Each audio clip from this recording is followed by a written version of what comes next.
Chapter 1. Who are you?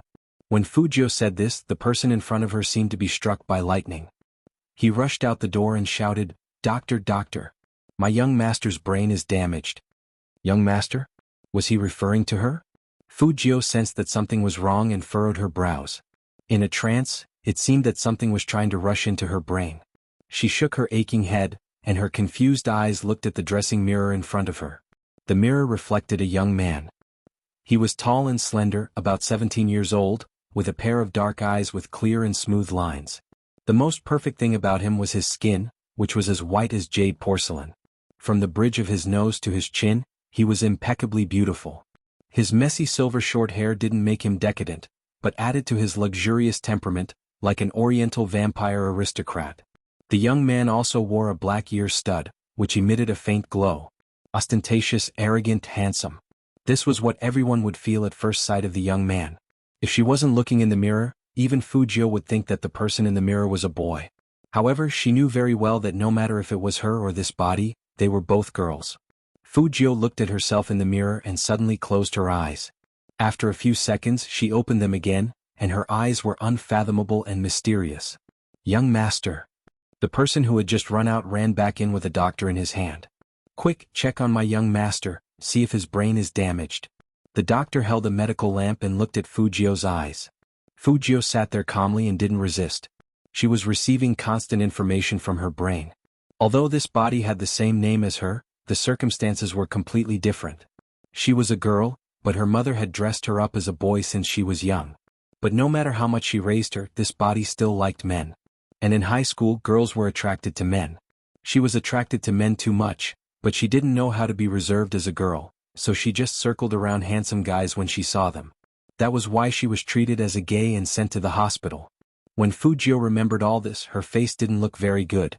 She had once been able to break into the Pentagon with a computer. In order to catch her, many Interpol officers had resorted to seducing men and seducing women. Even 10 black men wouldn't be enough to beat her up. Being beaten up to the point of being hospitalized with serious injuries really made people want to laugh. Fujio did laugh, but her eyes were still cold, and there was a hint of evil in her deep black eyes. Young master. Qin Xiaodong looked at her in confusion. Fujio glanced at him casually. Then, she raised her hand to push her silver hair to the back of her head, revealing that devil-like perfect face. Even his voice was perfect and impeccable. It was neither too low nor too high. It had the unique texture of a teenager, gentle and magnetic. It was obviously a very ordinary action, but when she did it, there was an extra sense of arrogance and domineering. Qin Xiaodong was stunned. He felt that something was different about the young master. How should I put it? In the past, the young master would easily lose his temper and treat money like it was nothing. His entire body was filled with the aura of a nouveau riche. Chapter 2. For the next 3 days, Fujio stayed in the hospital for checkups. It wasn't until the 4th day that she stopped pretending to be a pretty boy in a hospital gown. Fujio had always been a receptive person. But there was one thing she needed to figure out. Who had plotted against her from behind? Fujio narrowed her eyes and the temperature in the ward dropped to the extreme. Then she smiled again and the curve of her lips was so perfect. Just like her, she was full of pretenses. She was a hacker codenamed Z. As long as you gave her a computer, she could do anything you wanted her to do. And such a person was reborn into a high school student's body. Young master, I've brought all your clothes over. Do you want to wear this one or this one? Qin Xiaodong looked at the pretty boy by the window as if he was asking for praise. These two are the latest Da Vinci models. Fujio supported herself with one hand and jumped down from the balcony easily. She had a lollipop in her mouth and her silver hair was messy and lazy, but her eyebrows were extremely beautiful. Her thin lips were slightly curled up, and her left hand was in her trouser pocket as she slowly walked towards Qin Xiaodong. That lazy look made her look like a demon deacon from a comic book. So cool. Qin Xiaodong was almost stunned. Young master's current look, not to mention girls, even boys. No, he couldn't think like that. Thinking like that would undoubtedly encourage young master's bad habits. He didn't forget why young master was beaten up and sent to the hospital. If boss knew that young master was still thinking about young master Qin, he would definitely break young master's legs. Is there anything else besides these two? Fujio looked at the gorgeous colors in front of her and frowned. Qin Xiaodong immediately lowered his head and pulled out the clothes. I also brought young master's favorite boy brand. Boy, are you sure you didn't bring the cheap Taobao brand? The original owner's taste was quite unique. Fu Jiu looked at the colorful clothes in front of her, and her fingers unbuttoned her hospital gown. She said in a faint voice, "Go get my school uniform." Young master, I thought you didn't like to wear school uniforms? Qin Xiaodong's eyes widened. He was obviously shocked by Fu Jiu's words. Fu Jiu glanced at him and only said two words, "Go get it." Without any explanation, his tone was so cool that it made people's legs go soft. Was this really the nouveau riche young master of their family? Jiang City No. 1 Middle School had a long history and strong teachers. There were many powerful people in the school, such as top scholars in the arts and sciences. Of course, there were also a small number of students who didn't want to make progress. Fu Jiu was a typical example. Compared to the rich second generation, she was even more unpopular because she always liked to show off. She drove a sports car to school and made herself look like a coal boss. Although her family did mine coal, it was obviously inappropriate for her to bring her father's business to school. Also, the way she dressed, she always thought that she was very handsome, but in the eyes of others, she was just a piece of trash. Come to think of it, Fu Jiu hadn't done anything particularly outrageous. However, such an existence was simply a joke. Who would like it? But today, the homeroom teacher looked at the handsome young man in front of her and asked uncertainly, "Fu Jiu?" "It's me, Teacher Chen. I'm here to cancel my leave." Fu Jiu smiled faintly. Teacher Chen was stunned for a moment and said, "Okay, I got it. Go back to class and don't fight anymore. Focus on your studies." Okay. Teacher Chen looked at the young man who turned around and left in surprise. How could one stay in the hospital change so much? Chapter 3. Stepping into the familiar campus again, Fu Jiu had an indescribable feeling. The loudspeaker was still broadcasting and she didn't know if she needed to do radio gymnastics. Who is that handsome guy? Is he new? Why haven't I seen him before? The girl pulled the people next to her to look at Fu Jiu. He just smiled at me. Those canine teeth are so sexy. Wait a minute, why do I find him so familiar? It's him. He's Fu Jiu. When they got closer, the girls were completely dumbfounded. How could such a handsome guy be that nouveau riche Fu Jiu? But he did enter their class. Fu Jiu put her bag on the wooden table, crossed her long legs and sat down. She was just about to take out her notebook. There was a loud bang. Someone pulled out the chair next to her and looked at her with a gloomy face. "Take your stuff away, I don't want to stay with you a second longer, you pervert."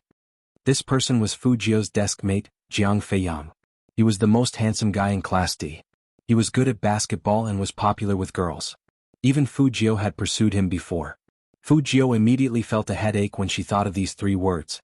However, she didn't like it when people were rough in front of her. "You don't want to stay?" Fu Jiu's voice was very calm, and she looked at him carelessly with her hand on the side of her face. "Then get lost." "What did you say?" Jiang Feiyang immediately made his move. He wanted to pull Fu Jiu's collar over. But he didn't expect that as soon as he got up, he would fall on the table and his chin hurt. And Fu Jiu, who was standing on the side, looked at him with a smile. "I don't like to fight with people recently, so Jiang Feiyang, we should get along well, what do you think?" Everyone thought they were whispering to each other like good buddies. Only Jiang Feiyang knew how painful the arm on his back was. His eyes were red and he gritted his teeth. He couldn't believe that he lost to that little weakling. That's weird, Fu Jiu would blush for a long time when Jiang Feiyang and Fu Jiu talked. Why is it different today? Nothing strange, right? Now Fu Jiu has her eyes on young Master Qin, and she doesn't want to look at anyone else. How shameless. He even dares to touch young Master Qin. Just you wait, someone will take care of him. Amidst the noise, Fu Jiu lowered her eyes and flipped open the physics book on the table. Jiang Feiyang, on the other hand, swung his arm and snorted coldly. You heard that? You won't be able to live for long. Forget about young Master Qin, even those school guards from young Master Qin can kill you. Hearing that, Fu Jiu smiled again and looked up from her physics book. Whether I die or not is a matter of the future, but if you say one more word, I will remove your jaw. Jiang Feiyang, damn it, why did he feel like he was stunned? The look in that little trash's eyes just now was really scary. The bell rang and Fu Jiu could finally take a nap in peace. However, when it was lunchtime, trouble still came. A group of female students in short skirts surrounded Fu Jiu in the middle, and their words were full of sarcasm. How did the Fu family produce such a gay nouveau riche? How disgusting.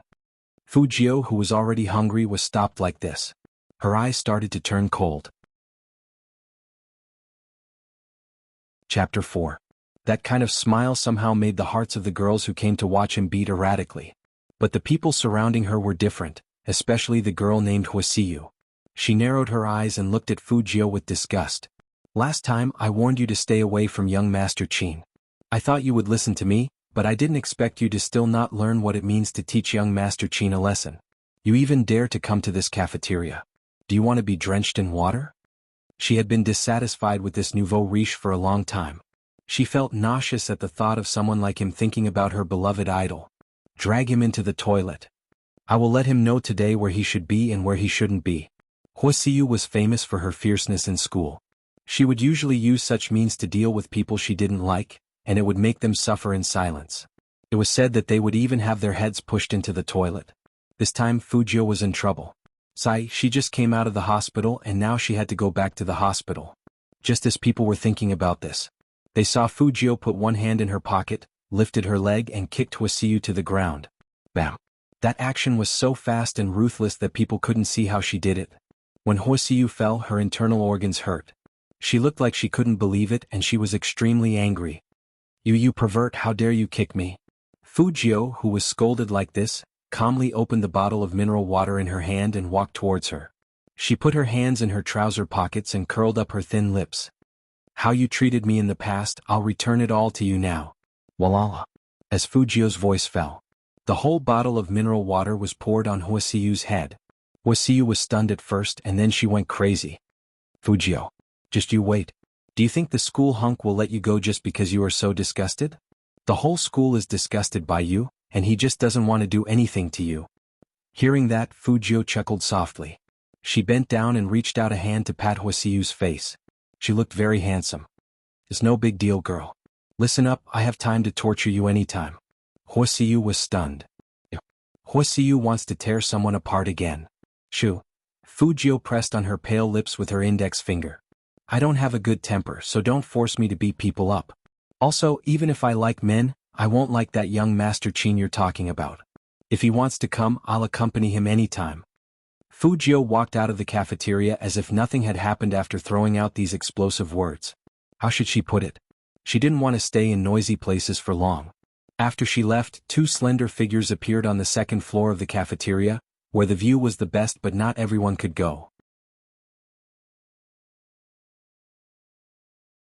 Chapter 5. Young Master, are you okay, young Master? As soon as Fujio got downstairs, she saw her little butler, Qin Xiaodong, running towards her, panting. His eyes were full of anxiety. Are you hurt anywhere? Did Wuxia and the others? Before Qin Xiaodong could finish his sentence, Fujio said, I beat him up and sent him back. What? Qin Xiaodong felt like his ears had problems after running all the way here. He asked with difficulty, Young Master, you didn't get beaten up? Fujio raised her eyebrows. Do I look like someone who gets beaten up? The point was that you did look like that before. Qin Xiaodong muttered in his heart. He knew that his young master was a little different after he woke up. First of all, his temperament was very attractive, but that didn't include the fact that he could deal with Wuxia and the others. Did you see young Master Qin just now? Qin Xiaodong asked carefully. Fujio stretched lazily. No. That's good. Qin Xiaodong heaved a sigh of relief. Fujio felt strange. Why did these people seem to be afraid that she would run into that young Master Qin? So what if I ran into him? I was afraid that you would hug his leg and not leave. After Qin Xiaodong finished speaking, he looked at Fujio with a little bitterness. Young Master, did you forget what you did before? It would have been better if Qin Xiaodong didn't remind her.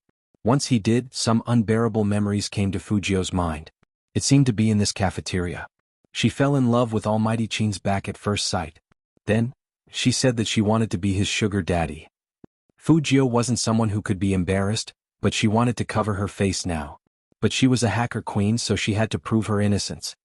I wasn't the one who wanted to be his sugar daddy. Qin Xiaodong had an expression that said, Do you think all the teachers and students are blind?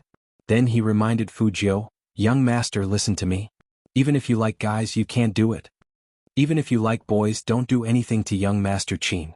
Our Fu family can't afford to offend him. He's several levels below us. Oh. Fujio listened half-heartedly. Chen Xiaodong stopped in his tracks and with a serious face he tried to move him with emotion and reason. Young master, can't you like girls? The boss already has a problem with you because of this. Not only did you lose your pocket money, but you also have to fend for yourself at school. Maybe the company won't be yours in the future and will be handed over to the siblings outside. Young master, aren't you worried? Even if it's for madam's sake, can we not like men anymore? Hearing that, Fujio stopped in her tracks and a cold light appeared in her eyes. Everything that happened to her in the past was basically revealed to her father by that pair of siblings. In the beginning, Fu Zhongyi treated Fujio very well. After all, she was his first son. Chapter 6. Now, what she needed the most was to get some money to buy some electronic parts and assemble a high-spec laptop. She had already checked the computer at home. It was fine for playing games, but if she wanted to hack into a website there would be flaws. So making money was her top priority. What did you say? Make money? Qin Xiaodong's words shocked the driver. He braked suddenly, and the two of them turned around to look at Fujio as if they were looking at an alien. Fujio was still holding a can of Coke in her left hand. She frowned. What? Is it weird for me to make money? A little. Qin Xiaodong didn't mean what he said. It was too weird. You used to show off your nouveau riche aura by making 1,000 renminbi a day, which made people want to beat you up. Now you are telling us that you want to make money?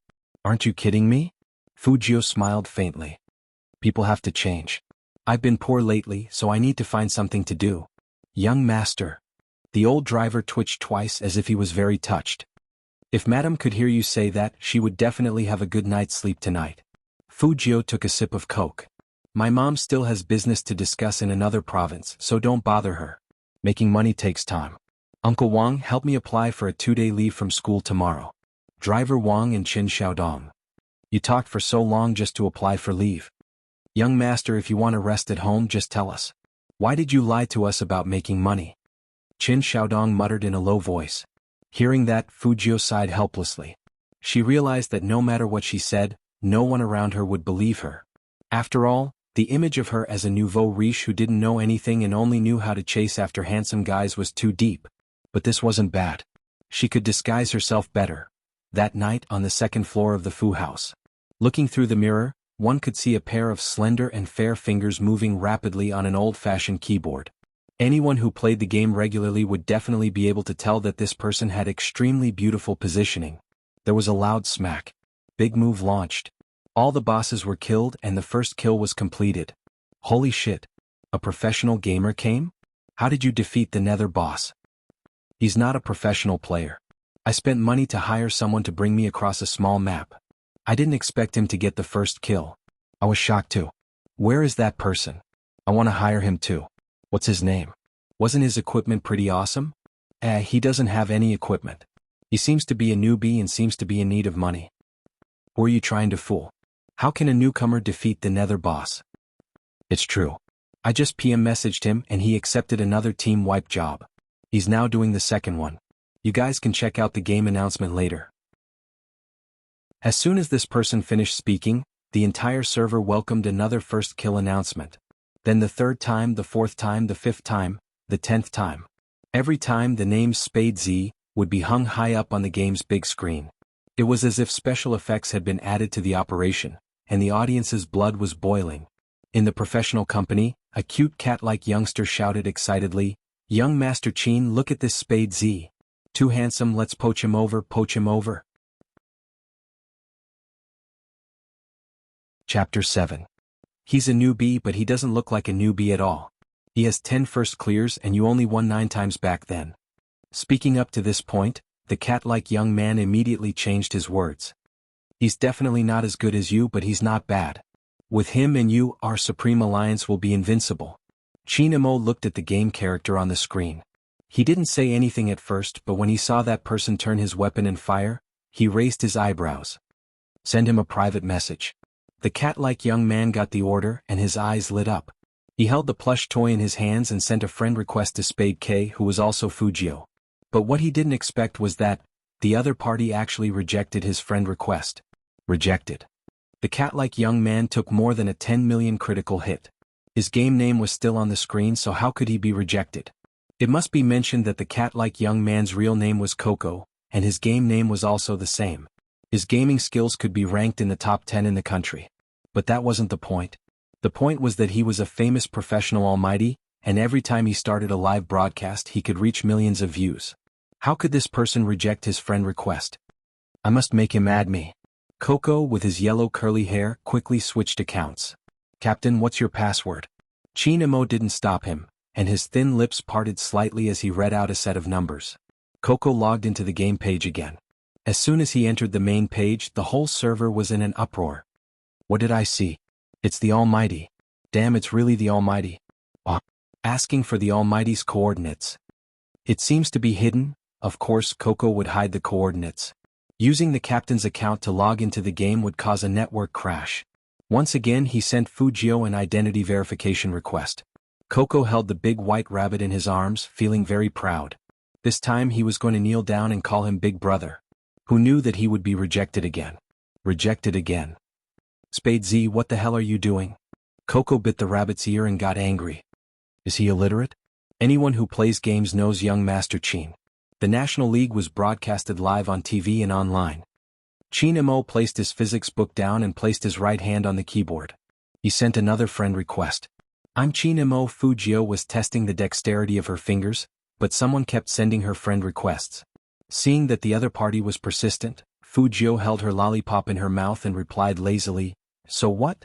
It was still a rejection notification, but this time, there was an additional sentence.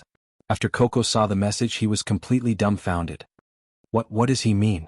You know who young Master Chin is, yet you still refuse? Chinamo narrowed his long and narrow eyes. At this moment, his interest was piqued and the corners of his lips lifted. It can't be, right? Young Master Chin smiled. He must have seen it wrong. In order to divert his attention, Coco snatched the keyboard. Why didn't you pass? No response? Did the other party go offline? Offline. Coco felt as if he had been tickled by something, but before he could get rid of the itch, the guy who was tickling him was gone. Chapter 8. Chinamo stood up and extinguished the cigarette in his hand in the ashtray. His upper body was still in the black uniform, and there was a sinister smile on his lips. A lock of black hair hung down from his forehead, blocking his eyes, making it hard to see his face clearly. When he comes online next time, get Fatty to check his IP address. Hearing this, Coco's little face changed immediately. Captain is smart. Let's do it. I'll get everyone in the company to keep an eye on him. I'm just afraid that he won't come online. As soon as he comes online, we'll take turns. On the other side, Fujio was still playing with the money she had earned from the game. She didn't know that she was being watched. The computer's configuration couldn't keep up, and there were simply too many things to complain about. When she was playing games, the computer would make a buzzing sound. The original owner of the body only liked to spend money on things that could be brought out. Things like computers had probably been thrown to the back of her mind, which was why she was in such a situation. Everything Fujio was wearing wasn't cheap. Her phone and tablet were also the latest Apple models. Unfortunately, she didn't have a laptop and the computer was way too old. The system was from 2 years ago. Even in her hands, it could be a sharp weapon. Fujio didn't want to use her hacking skills right from the start. Although she might not leave any traces, she had always been a perfectionist. Before she was perfectly prepared, she wouldn't come out so easily. 1,866. Fujio read the numbers on her bank card. 4 hours of labor might not be as much as what she used to earn in a minute. But that was how Fujio was. She adapted to the environment she was in, and she felt a sense of accomplishment when she spent the money she earned herself. It was impossible to buy all the top quality components with this amount of money. First of all, she needed a slightly better keyboard. At the very least, it couldn't be like the one she was using right now, where she had to hit the keys one at a time, which seriously affected her hand speed. After school tomorrow, let's go to the computer mall near the school to see if there are any good things. At this point, Fujio suddenly laughed. The handsome face in the bronze mirror in the bathroom showed an evil look. It's really hard to be a high school student who loves to study. As she spoke, she tore off her black t-shirt. Her short silver hair was slightly messy because of her actions, but it was precisely because of this mess that she looked so handsome that it made people want to scream. In the mirror, she saw a pure necklace in the shape of a cross hanging from her neck. The earrings were also black and shone with the luster of a gem. They looked extremely evil. No matter how one looked at her, she looked like a teenager. She moved her fingers and pulled the white cloth in front of her chest, revealing a pair of soft and fair breasts that belonged to a young girl. There was only a pure black letter tattooed on her semicircular chest, Z. Since he was going to study hard, he had to at least put on an act. The next day, Fujio woke up very early. Her hair was still damp, and she looked like a freshly baked beauty. Qin Xiaodong was shocked. "Young master, why are you up so early?" "I go to school at 8:30 and wake up at 7:30.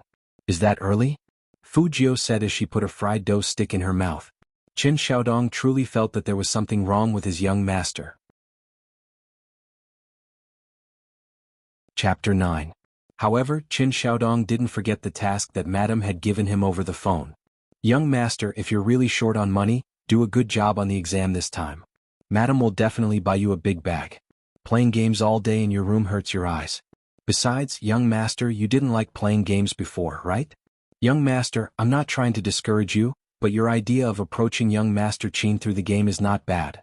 But young Master Qin was a godly player in the National League. Even if you trained for 10 years, you might not be able to beat him. So you're saying that I'm playing games to chase after that young Master Qin?" Fujio drank a mouthful of soy milk, raised her eyebrows and asked, "Who gave you this illusion?"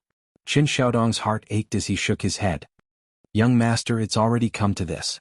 It's fine if you lie to old Wang, but don't lie to me. I've been with the Fu family for 3 years. Don't you think I don't know you? When have you ever forgotten to eat and sleep for something except for a man?" "Fujio, young master, just admit it," Qin Xiaodong said with a serious face. "As long as you promise Madame to improve 1 rank, I won't tell on you. Forget it, I won't explain anymore. The more I explain, the messier it will be." Fujio could agree to the condition of improving by 1 rank.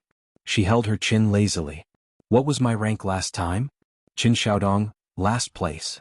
Fujio was silent. After a while she asked, "Are you sure my mom said that I would only be promoted by 1 rank?" "Yes, Madame said that as long as you get the second last place she will give you a reward." Qin Xiaodong's expression was very firm. "Fujio, she's definitely my biological mother, I agree. Wasn't it easy to get second last? Even if she wasn't good at physics and chemistry, she still had English and mathematics, which were her strengths as a hacker." Seeing Fujio agree so readily, Qin Xiaodong became worried. "Madame also said that we can't bribe the second-to-last student to let him go to school. Otherwise the reward will be nullified." Fujio raised her eyebrows. "Why bribe? Wouldn't it be better if I just threatened him with my fists?" "Young master, don't joke around. You can't even beat a girl, how can you beat a boy?" Qin Xiaodong laughed and patted Fujio's shoulder. That posture was very similar to Song Xiaobao's. Fujio looked up and slowly put down the chopsticks in her hand. She glanced at him coldly. Qin Xiaodong froze. Why did he feel a murderous aura from the young master?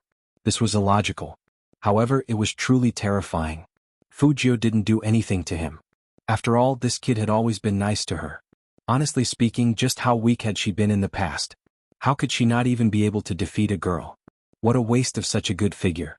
No matter what, Fujio still went to school with her handsome face. She was wearing a black and white school uniform, and her school bag was slung over her shoulder in a cool manner. The young man's overly fair face looked like a lush jade bamboo under the sunlight, transparent and alienating at the same time.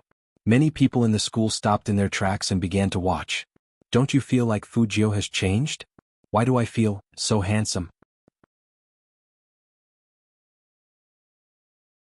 Chapter 10. Hearing someone complimenting her, Fujio turned around and smiled. "Thank you, you guys are pretty too." That smile, how to describe it, was too flirtatious. The girls who were greeted immediately held their faces. They were burning. Qin Xiaodong was walking behind Fujio, and he looked like he had seen a ghost. "Young master, you are flirting with the girls?" Fujio raised her eyebrows. "Is there a problem? The girls are so cute." "Didn't you say that you were born to love men?" Qin Xiaodong lowered his voice. Fujio asked lazily, "What does this have to do with me flirting with girls?"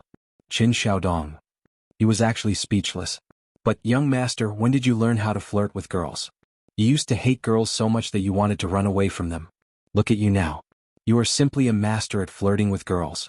Fujio didn't care what others thought of her, especially her desk mate, Jiang Feiyang, who saw Fujio's attitude towards the girls. His eyes widened. What's wrong with this little weakling? Is she trying to steal someone else's girlfriend? Jiang Feiyang's eyes were burning, and he looked like he was going to get restless again. Fu Jiu threw her bag there and looked at him with one hand in her pocket. Jiang Feiyang's aura was getting weaker and weaker. Finally, he shrunk his neck and made way for Fu Jiu. Fu Jiu chuckled. After she sat down, she unwrapped a lollipop and put it in her mouth, looking like a rich young master. Jiang Feiyang clenched his fists on the table, but he didn't swing them down because he really couldn't beat the other party. Why did the little weakling who used to chase after him suddenly become a devil? He couldn't live like this anymore. The most handsome guy in class 013 was still troubled, but the English teacher had already walked in. Fu Jiu saw that it was a subject she was good at, so she moved her fingers under the table and pulled out the tablet and keyboard she had prepared. The English textbook was upright, blocking the tablet, and the keyboard was inside the table. She could type blindly anyway, so she didn't need to lower her head. She clicked to enter the game page. Fu Jiu hadn't gone to the announcement page yet, but she saw that the friend request from last time was still there. Chinamo? She wanted to continue rejecting, but Jiang Feiyang, who was next to her, couldn't help but shout, "Qin! Young Master Qin!" This title swept through the entire classroom like a whirlwind. Who did he just say? Young Master Qin? Young Master Qin is here. Impossible. Without an invitation from the school, the Prince Charming won't always walk around the school. You can't even see him twice a year. Who did handsome Jiang just call out? I don't know. What's going on? Jiang Feiyang was still pointing at Fu Jiu's textbook, but he was actually pointing at the tablet below. His lips were trembling. Young Master Qin, teacher. Before Jiang Feiyang could finish speaking, Fu Jiu interrupted him. She looked at the stage and said, Jiang Feiyang is making a ruckus in class. He is obviously not respecting his teacher. The English teacher was so angry that blue veins were popping out on her forehead. Now that she heard Fu Jiu's words, she immediately said, the rest of the students can study by themselves first. Jiang Feiyang, come with me to my office. Jiang Feiyang felt extremely wronged. He pointed at Fu Jiu and said to the English teacher anxiously, no teacher, it's him. What's wrong with him? The English teacher walked over and looked at Fu Jiu's upright textbook.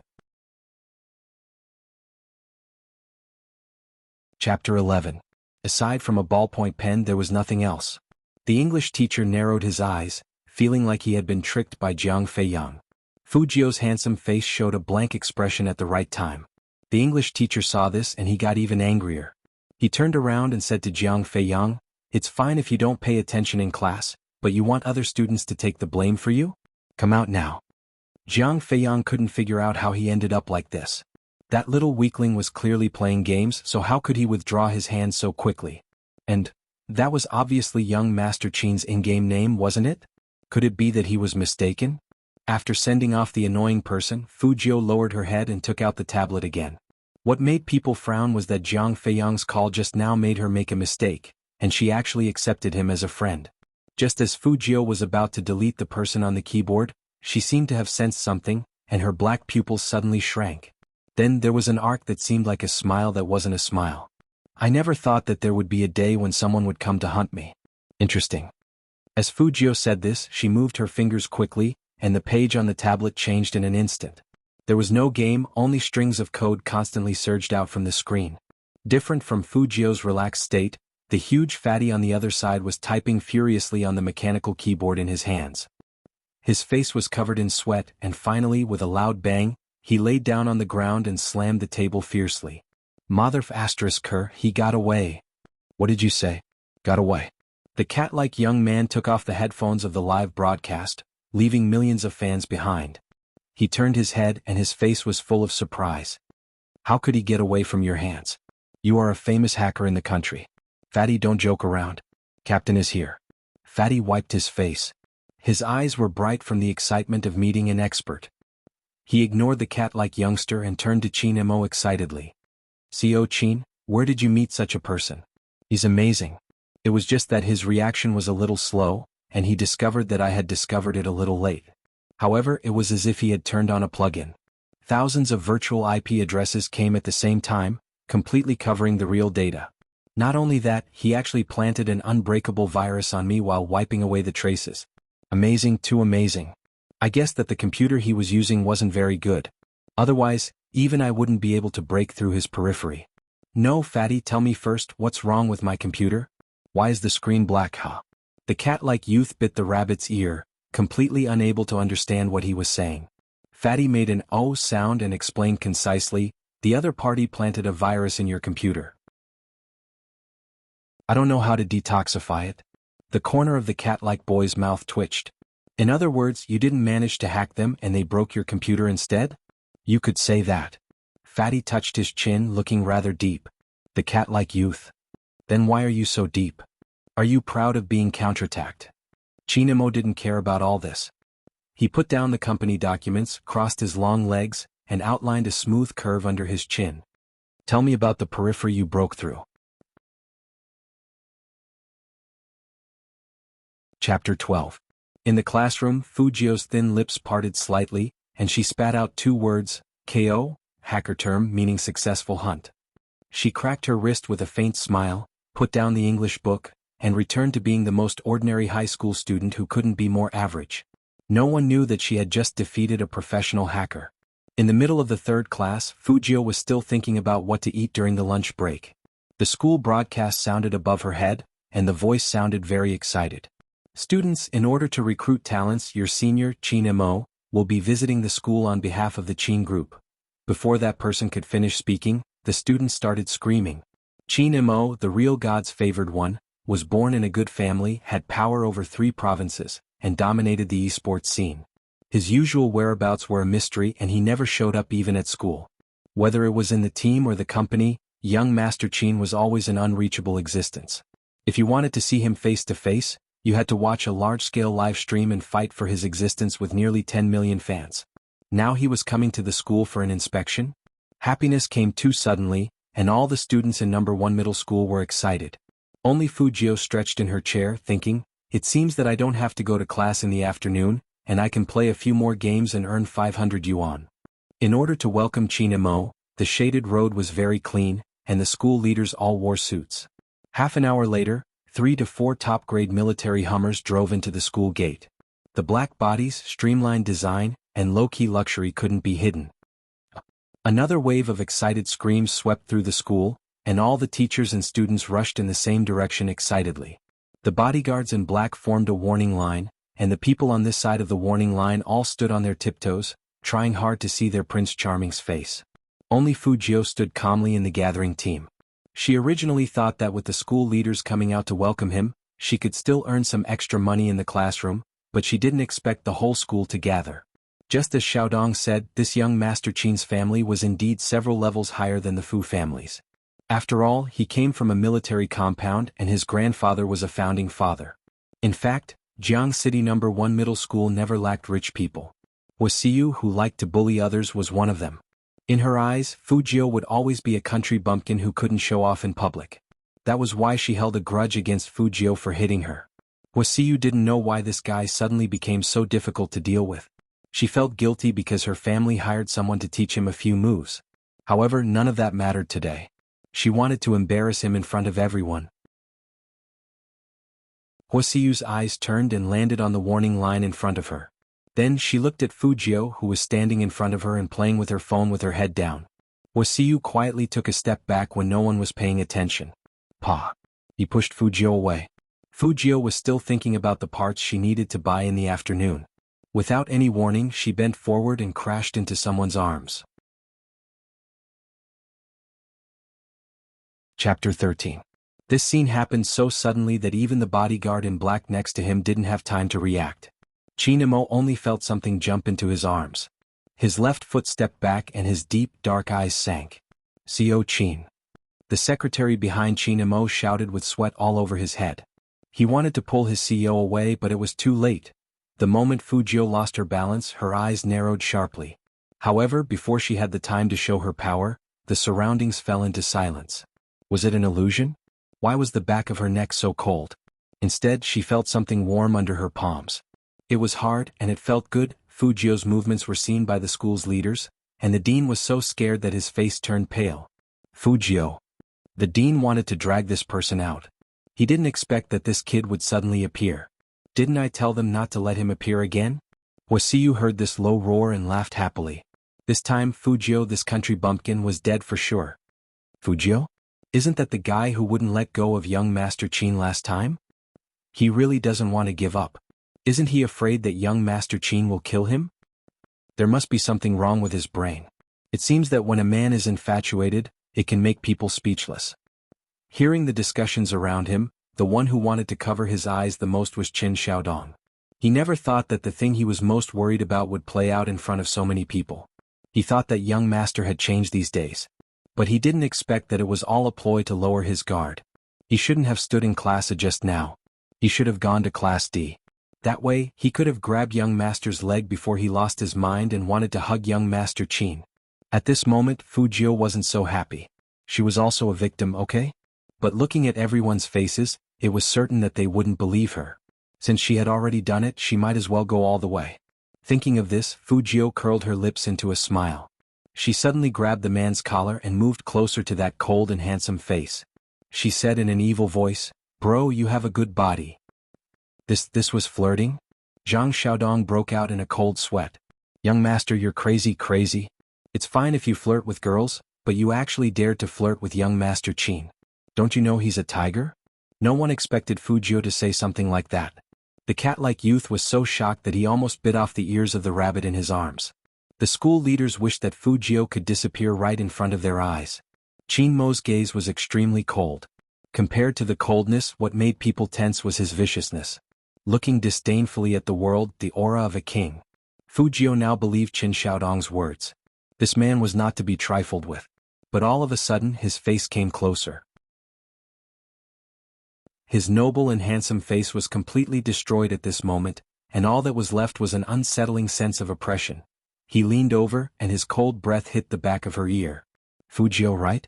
Be careful when you go home from school because it's very likely that someone will beat you until your right hand is broken." His voice was so soft that only the two of them could hear it. Chapter 14. Fight. She had never been afraid of anyone. However, Fu Jiu didn't like to make enemies for no reason. "Handsome, I was complimenting you just now." It wasn't good to ask someone to beat her up after being complimented. Qin Mo suddenly laughed, but his eyes were cold. He looked like he wanted to cut Fu Jiu into a million pieces to vent his anger. "Touching my chest is considered a compliment?" Fu Jiu was speechless. "You're not a girl, so there's no harm in letting your chest be touched." Fu Jiu advised him, "Be magnanimous." Qin Mo removed her hand indifferently, and his voice sounded like it was coming from his teeth. "What a pity, I've never known what magnanimity is." Did he really want to fight with her? Fu Jiu looked at the back of that extremely dangerous figure and shook her wrist, which was a little painful. The sunlight fell on him through the leaves, and it was as if he was surrounded by 1,000 rays of light. He looked noble and luxurious. Just a miss of his aura would make people feel extremely cold. Plus, he was followed by a large group of bodyguards in black. It seemed like there would be trouble in the future. The school leaders didn't expect young Master Qin to let Fu Jiu go so easily. He didn't even ask about it. They were shocked and relieved at the same time. Fortunately, young Master Qin is magnanimous. Who said no? The dean wiped the sweat off his forehead after the false alarm. Only the cat-like young man tilted his head and bit the rabbit's ear in his arms. The captain he knew was always vengeful. The more he didn't get angry, the more serious the consequences would be. Fu Jiu, who just jumped at him, was dead meat. Qin Mo walked in the front, and he still felt that touch on his chest that he had never felt before.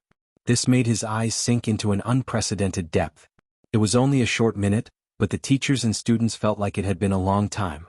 Until Qin Mo's figure disappeared completely, Qin Xiaodong rushed towards Fu Jiu like a gust of wind. His eyes were wide open. "Young master, do you know what you were doing just now? If boss knows about this, he will scold you again. And young Master Qin, he doesn't like people touching him. Are you challenging his bottom line? You even flirted with him. Young Master Qin is different from you. He's not gay." Fu Jiu put her hands in her pockets and denied coolly, "I'm not gay either." "You've already treated young Master Qin like that, you?" Qin Xiaodong paused and sighed. "Young Master, I know that if I were gay, I would also like a man like young Master Qin, but look at the girls around us. None of them are like you, throwing themselves at him and hugging him." Fu Jiu replied with an "oh." Her attitude was really casual, and the corners of her mouth were even curled up. "If you put it like that, doesn't that mean that young Master Qin gave his first hug to me?" Young Master. Qin Xiaodong was really defeated by his own young master. He was still thinking about this at a time like this. Fujio patted his shoulder. I'm just teasing you, but I want to make it clear that I didn't want to rush over and hug anyone. I was just thinking about going to Computer City with my head down, and someone pushed me from behind. I believe you. Qin Xiaodong is extremely serious. Fujio raised her eyebrows. Qin Xiaodong continued, so young master, let's be honest with each other. Next time you want to do anything to young master Qin, tell me first. Fujio. Chapter 15. Look at Qin Xiaodong. Fujio was in the mood to play with her pet, and she said in a lazy voice, there's something I've always wanted to do. What? Qin Xiaodong asked immediately. Fujio smiled faintly and said, sleep with him. Qin Xiaodong froze as if he was struck by lightning. Fujio reached out and patted his face. That's why I said don't play with words with your young master, or I might really do something. Be good and go to class. Young master. Qin Xiaodong hugged Fujio's arm. You must be joking, young master. Fujio only smiled and pushed him away. The more Qin Xiaodong looked at his young master, the more worried he was. It's over. Young master used to have a secret crush on me, but now he wants to sleep with me. That's young master Qin. If I sleep with him, won't I lose my life? Young master, when did you start having such dirty thoughts? On the other side, Qin Xiaodong was going crazy with his head in his hands. On the other side, Fujio looked at the cameras around her and curled up the corners of her mouth. As long as there was an internet connection, it was easy to find the person who pushed her. Fujio put her tablet upright and found a place with few people on the top floor. She connected her Bluetooth keyboard, and as soon as her slender fingers touched the keyboard, she pointed directly at the school's internet center with dazzling finger movements. As she hacked in, images popped up on the screen one after another. There were 32 in total and they were all displayed in a small window. Now, Fujio's tablet images were synchronized with the school's security cameras in real time. In other words, every camera in the school had become her eyes. She pressed the enter key and the image was fixed at the previous scene. Fujio unwrapped a lollipop and put it in her mouth. Her thin lips curled up and her eyes were cold. Wuxia? So it's her.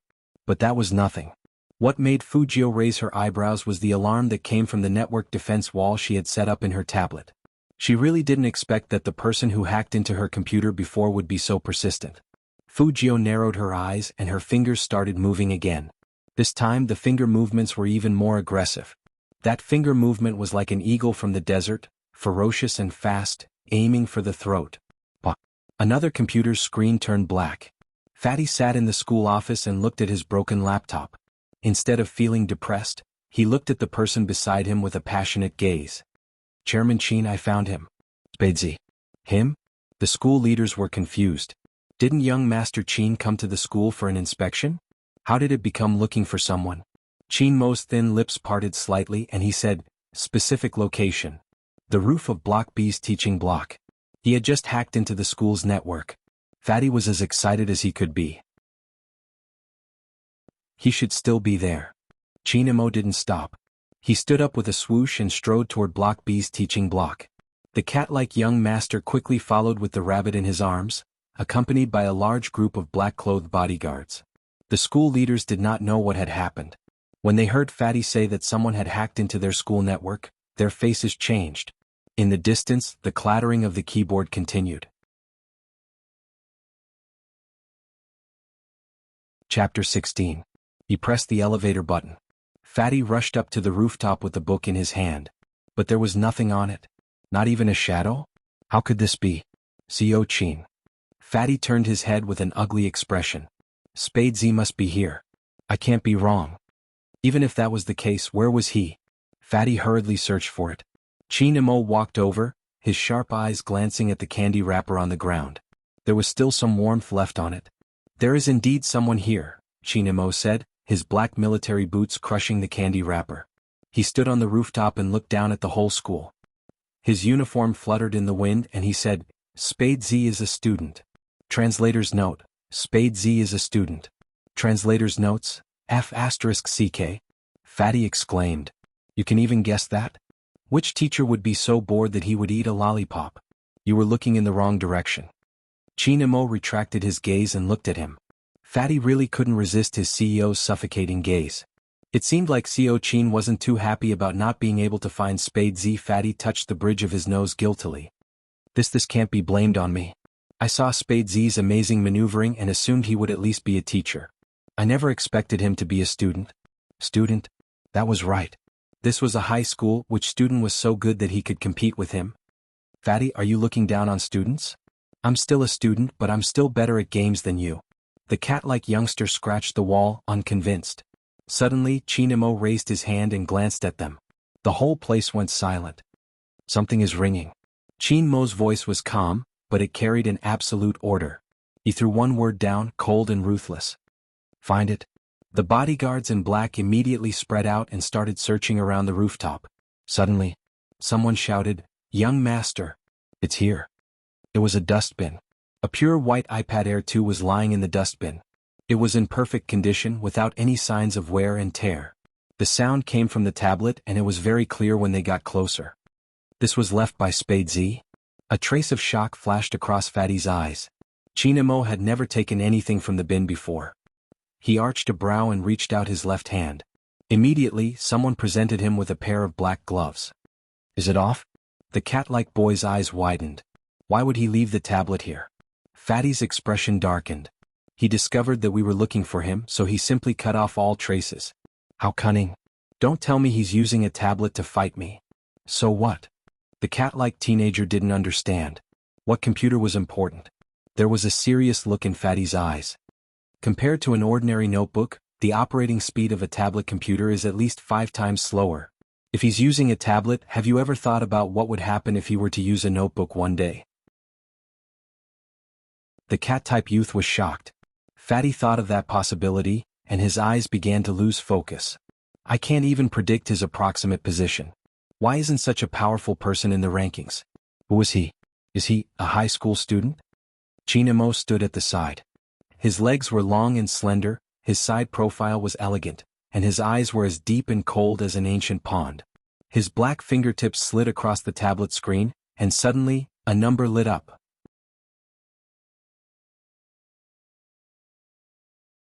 Chapter 17. This was also left by Spade Z? Because he knew we were looking for him? Was that why he provoked them so arrogantly?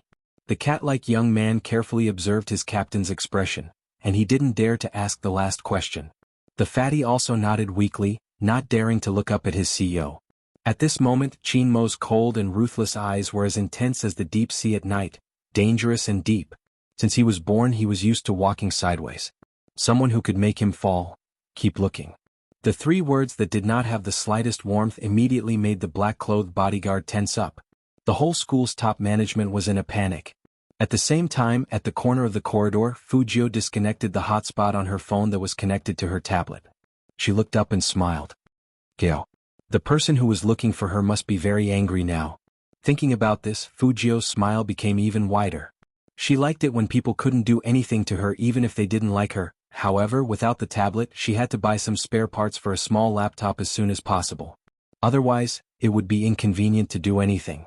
Speaking of which, she had to make money first. As for that Hoisiu, she would deal with her when she was free. Fujio stuffed her phone into her pocket, held the lollipop in her mouth, twisted her wrist, and successfully blended into the crowd of people getting their meals. She was back to being the most unpopular high school student. However, Fujio's plan didn't come to fruition. As soon as she finished lunch, she was called to the office by the dean of teaching. Fujio frowned. Those people shouldn't be able to find her, so why? Besides the dean of teaching, there was another person sitting in the office. He was in his 40s, wearing Armani and a big gold watch. When he saw Fujio walk in, his face was full of anger. Who else could it be other than her scumbag father? Mr. Fu. The dean of teaching glanced at Fujio, and his face was full of disdain. It's not that I always call you over. It's just that what your son has done has tarnished our school's reputation. How can a good boy like a man and throw himself at a man? That's Co Chin we're talking about. Is it something he can do as he pleases? Fu Zhongyi was already filled with anger, and when he heard the name Co Chin, his expression changed. He raised his hand with fierce eyes, and it looked like he wanted to hit Fujio. Why did I raise such a shameful person like you? Dad, don't be like this. Brother didn't do it on purpose.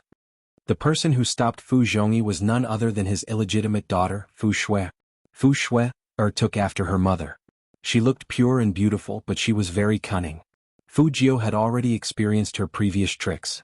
Every time she spoke, it seemed like she was on her side, but in fact, the more she spoke, the angrier Fu Zhongyi would get. Not on purpose. So you can't control yourself? Fu Zhongyi's eyes turned cold as he looked at Fu Jiu. The Fu family didn't need a shameful person who liked men. Moreover, he had offended the Qin family this time. It was hard to say whether his business would be affected in the future. Fu Zhongyi thought about his youngest son again. They were both his children, but why was there such a big difference? Since this shameful thing failed to live up to expectations, then don't blame him as a father. Since you can't change your bad habit, then from today onwards you are no longer my son.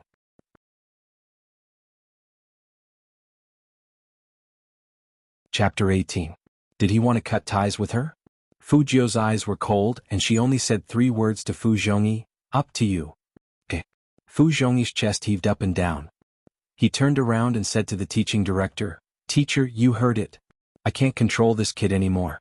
Whether the school wants to expel him or expel him, it has nothing to do with me anymore."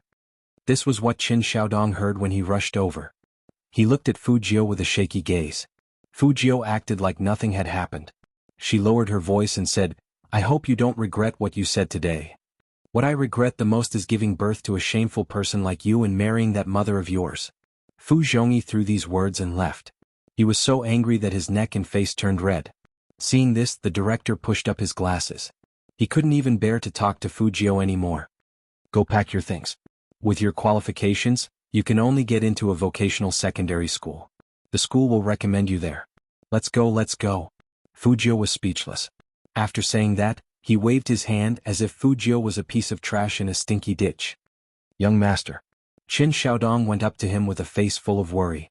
Fu Jiu didn't linger. She just curled up her lips and went to the classroom with a cold look in her eyes. The whole school stood by the railing and watched her walk down the stairs with her textbooks. They were either pitying, mocking, or gloating. Wuxia was the happiest among them. She crossed her arms in front of her chest and laughed. "This is karma. Some people just want to die. Look at this, he can't even go to school. He deserves it. I heard that he is going to a vocational high school." The people behind Wuxia also laughed. "Maybe that kind of place is suitable for people like him. Everyone there is trash, ha." Hearing this, Fu Jiu stopped and suddenly moved forward. After what happened last time, Wuxia was already scared by her. She took a step back while trembling. However, Fu Jiu didn't have any intention of making a move. Instead, she only said one sentence. "Do you really think that no one knows what you did? This is ridiculous." Wuxia had messed with so many people, so she didn't know what a guilty conscience was anymore. She looked at Fu Jiu viciously. Fu Jiu smiled, her thin lips evil. "In that case, we can only publish it online." This was the last thing Fu Jiu said before she left the school. Wuxia didn't take his words seriously at all. He was just a nouveau riche, and even his father didn't want him anymore. How could he be arrogant in the future? Today Qin Xiaodong was unusually quiet. It was as if he was afraid of saying something that would agitate his young master. Fu Jiu, on the other hand, was very relaxed. Her fingers slid back and forth on her phone. The video of Wuxia pushing her had already been saved. "Young master." Before getting out of the car, Qin Xiaodong picked up a call and turned around to say to Fu Jiu, "Madam rushed back overnight because of you. It seems like she hasn't even eaten yet. When you see her later, don't argue with her anymore." Speaking up to this point, Qin Xiaodong was worried that his young master would be disgusted if he said too much, so he added in a low voice, "Madam doesn't have it easy either. I know." Fu Jiu put down her phone indifferently. Qin Xiaodong thought that there was something wrong with his ears. "Young master, what did you just say?" Fu Jiu raised her eyebrows. "I said that I know my mom doesn't have it easy. What's wrong?"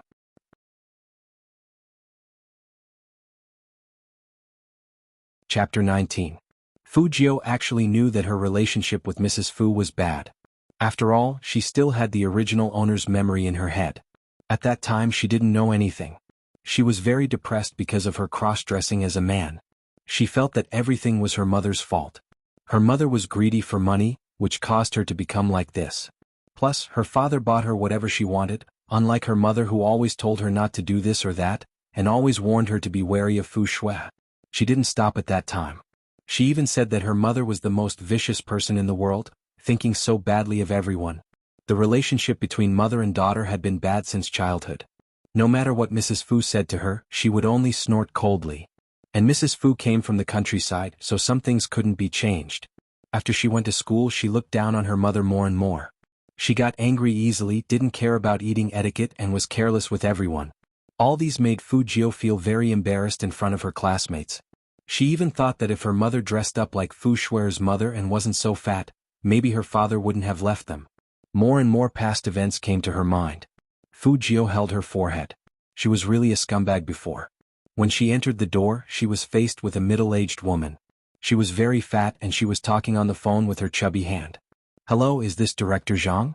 It's me, Honghua, Fu Jiu's parent. Can you do me a favor in my son's case?" Yes, you're right. I didn't educate my child well enough." Fu Jiu could hear the director's voice over the phone. It was like he was scolding a child. He was scolding her mother. He said, "You people from the countryside don't know how to take care of your children. You caused such a big mess. What can I do? Actually, everyone has pride." He Honghua's mother hated to hear people say that she was from the countryside in such a tone. Fu Jiu still remembered that one time, a shopping guide also spoke to her in such a tone. He Honghua rushed up. "So what if I'm from the countryside? People from the countryside earn money with their own hands. Did I owe you money or something? Did I treat you badly? How can you look down on people from the countryside? Who's not from the countryside 3 generations ago?" At that time, He Honghua was so confident, just like the heroines in ancient novels. But now, in order to protect her future in school, He Honghua smiled and apologized the whole time, saying that the other party was right. This was all for her sake. Fu Jiu didn't know what to feel. She just walked over with one hand in her pocket and the other in her mother's palm. He Honghua turned around and looked at her in shock. On the other side of the phone, Director Zhang was still keeping her in suspense. "It's not impossible for your son to come back, but we're halfway through the procedures. Everyone needs to be bribed. You guys from the countryside probably don't understand this, but that's how the school is. You should think about it. If you really want him to come back, you should give him something. Not everyone can stay in a good school, right?"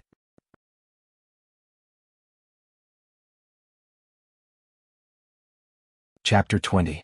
Hearing Fu Jiu's words, the director of teaching immediately got angry. Fine. Fu Jiu, you're awesome. Our school can't handle such a student. Listen to me, even if your mother begs me, I won't be able to. Trash like you can go wherever you want. But the call ended.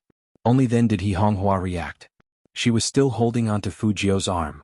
Although Fu Jiu was a girl, she was more than 1.7 meters tall, a head taller than the short and chubby He Honghua. "You child. Why are you so insensible?" He Honghua was so anxious that she forgot to be angry. She just wanted to lower her head and make another call. But Fu Jiu hugged her waist and said softly, "Mom, it doesn't matter if I can't go to that school. You don't have to be like this." He Honghua's hand froze. It had been a long time since her daughter called her mother. She didn't know when it started, but they always quarreled whenever they met. She knew that her daughter did not want to see her and did not want her to go to their school. Hugging her like this and calling her mother was something that happened many years ago. He Honghua couldn't believe her ears. Fu Jiu smiled at her and turned her face to the person behind her. "My mom hasn't eaten yet. Let the auntie cook some dishes and make some sweet potato porridge." "Yes, young master." Chen Xiaodong received the order and immediately ran to the kitchen. In fact, he was also shocked. Since when did young master care so much about madam? In the past, young master would have yelled at madam in such a situation. Then both sides became unhappy. It was common for people to smash their phones. But ever since the young master came out of the hospital, he felt as if he had turned over a new leaf. When He Honghua sat down, she was still in a daze. It wasn't until Fu Jiu put some food into her bowl that she realized it was real. He Honghua turned her head and looked at Fu Jiu's silvery white hair. Her hands trembled as she picked up the chopsticks. She deliberately controlled the speed at which she ate. He Honghua knew that her daughter didn't like the way she ate. Fu Jiu tilted her head and looked over. That face was a little too handsome. Her eyes fell on the rice that He Honghua picked up bit by bit, and she understood. Without a word, she picked up the bowl, mixed some vegetables with her chopsticks, and took 2 big mouthfuls of rice. Her cheeks puffed up, and she looked up at He Honghua with a cute smile. "Eating with mom is delicious." He Honghua looked at Fu Jiu and couldn't help but cover her mouth, her eyes turning red. Fu Jiu put down her chopsticks and sat next to her.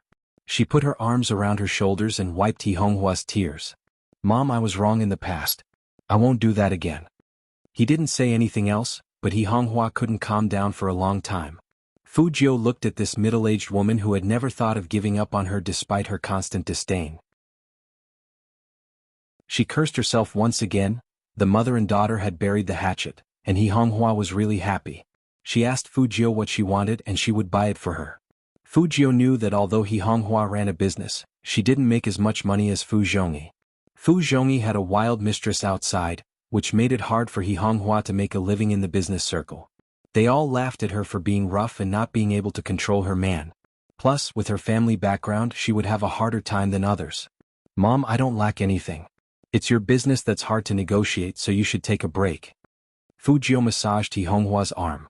He Honghua heard her daughter's words and her heart warmed. She was afraid to say something that would ruin the peaceful atmosphere they had worked so hard to achieve, but she couldn't be at ease if she didn't say it. Jiu, I know you don't like to study, but people need knowledge. Mom will find a way to let you go back. You.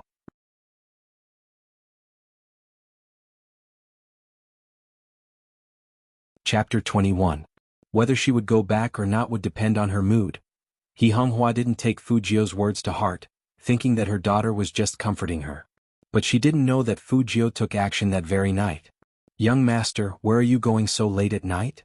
Qin Xiaodong hurriedly followed Fu Jiu. Every time his young master was unhappy, he would go to the nightclub and get drunk. Although his young master didn't say anything this time, who would feel good about being suspended from school? He understood. If his young master went to the nightclub again, he wouldn't tell madam. But what Qin Xiaodong didn't expect was that his young master would reply in a flat tone, "Internet cafe." Internet cafe? Qin Xiaodong was stunned. Fu Jiu skillfully took out her ID to let the boss open the computer, and then put on her headphones, looking very handsome. Go buy me a bag of lollipops. Qin Xiaodong was still confused. Fu Jiu took out her wallet and put it in his hand. She turned on the computer looking very cool. Chocolate flavored and 2 bottles of water.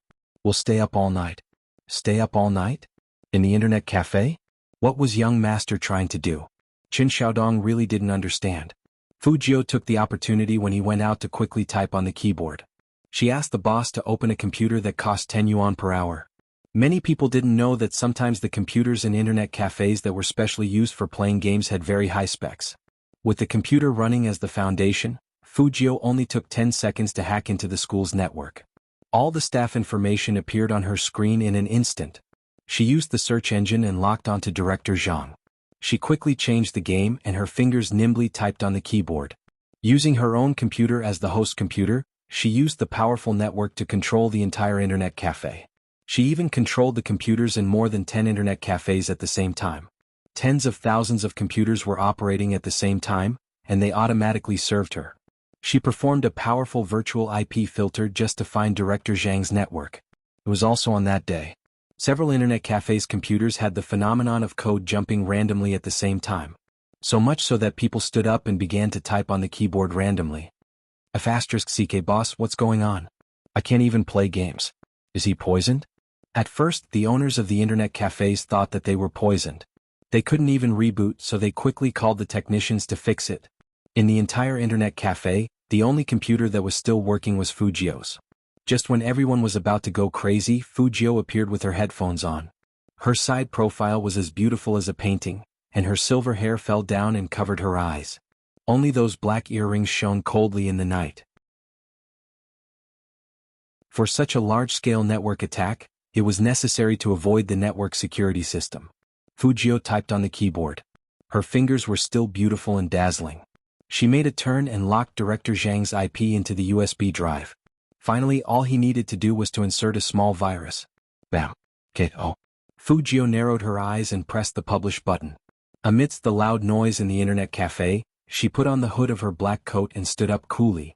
Before she left, she didn't forget to smile at the boss of the internet cafe. Boss, thanks. The owner of the internet cafe didn't have time to respond to her. He was still playing with the internet with his head down. The strange thing was that the computers were working again before the technicians arrived. What the hell?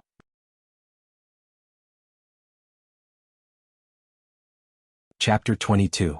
Young master, why did you come out? Qin Xiaodong had just finished his work when he saw that Fu Jiu was about to leave. Didn't you say you were going to pull an all-nighter? Fu Jiu played with the USB in her palm. It doesn't work. Let's go home. Qin Xiaodong blinked and said with a serious expression, "Why do I feel that young master was deliberately sending me away?" Hearing that, Fu Jiu looked back at him and curled up her thin lips. "I didn't expect you to be so smart." Qin Xiaodong thought, is it really okay to be so mean to him? Let's go, I'll take you to eat a bowl of noodles. Didn't you say you were hungry? Fu Jiu hooked her left arm around Qin Xiaodong's neck. Qin Xiaodong was shocked and looked at Fu Jiu very seriously. Young master. Ha! Fu Jiu raised her eyebrows. Qin Xiaodong's face was full of seriousness. Even if young master treats me very well, I won't turn gay for young master. So, young master, don't play tricks. I won't accept unspoken rules. Fu Jiu, unspoken rules? Oh, you. Qin Xiaodong let out a long sigh. I understand. It's easy to develop feelings after being together for too long. Moreover, after what happened to young master, it's hard not to have such thoughts. What kind of thoughts? Fu Jiu crossed her arms and looked at him, letting him continue. Although Qin Xiaodong felt a chill for the sake of his integrity, he decided to tell the truth. Cough. It's the kind of thinking that you want to sleep with a man. Fu Jiu laughed and pulled him over again. Xiaodong. Young master, you can talk but don't touch me. Qin Xiaodong's face turned red. After all, the young master was really too handsome. Fu Jiu looked down at him. Even if I wanted to sleep with a man, do you think I would sleep with a man shorter than me? Qin Xiaodong. A critical hit that caught him off guard. Height had always been Qin Xiaodong's sore spot. But this also meant that young master really wanted to sleep with men. Qin Xiaodong suddenly remembered what Fu Jiu said before, and his heart skipped a beat. Young master wants to sleep with young master Qin. If madam knew about this, she would not be able to sleep again. In reality, the person who wasn't sleeping was Qin Mo. He sat in front of the floor-to-ceiling window, the lights of the entire city behind him. In front of him were 3 top-grade alien computers, pure mechanical keyboards and subwoofer headphones. These 3 computers together cost about 200,000 yuan. The cat-like youngster Coco was sitting not far from Qin Mo. He had just finished his live broadcast with the rabbit in his arms. He didn't know if he should stay or leave. No one dared to leave without CEO Qin's permission. Coco thought for a moment and decided to remind him. Captain, it's already 11 o'clock. I think Spade Z knows we're looking for him, so he doesn't dare to go online. So, Captain, shouldn't we go to bed first? Qin Mo looked at the game interface on the screen. It showed that Spade Z had accepted his friend request. If a person was afraid of him, would they have accepted the friend request? Qin Mo coldly extinguished the cigarette in his hand in the ashtray. He only said one word, wait. Her voice was so cold that Coco shuddered and shrank back. He knew very well that this was definitely the first time a proud son of heaven like his captain had been fooled, and it was also the first time someone had hugged him. His mood right now was probably murderous. He should just be quiet. That Spade Z was so daring. He fooled the captain like that and he still dared to accept the friend request. Was he forcing the captain to kill him?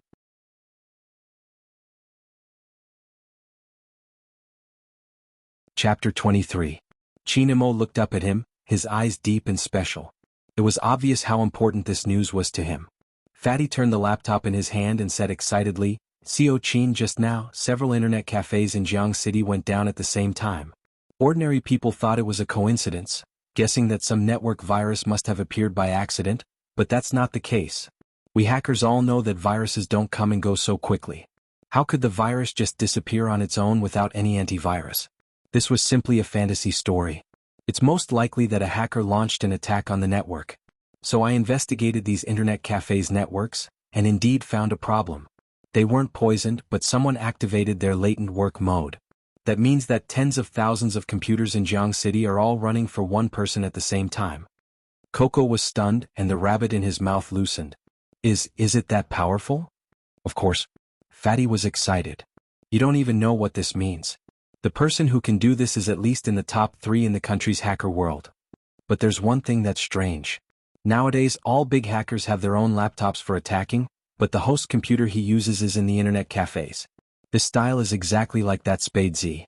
After listening to this, Qin Mo didn't have any expression. He crossed his legs, leaned back and raised his eyebrows.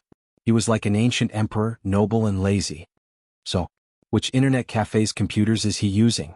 Fatty paused and coughed twice. There are too many virtual IPs, tens of millions of them searching for something at the same time, and they're all using concealment methods. I can't find out.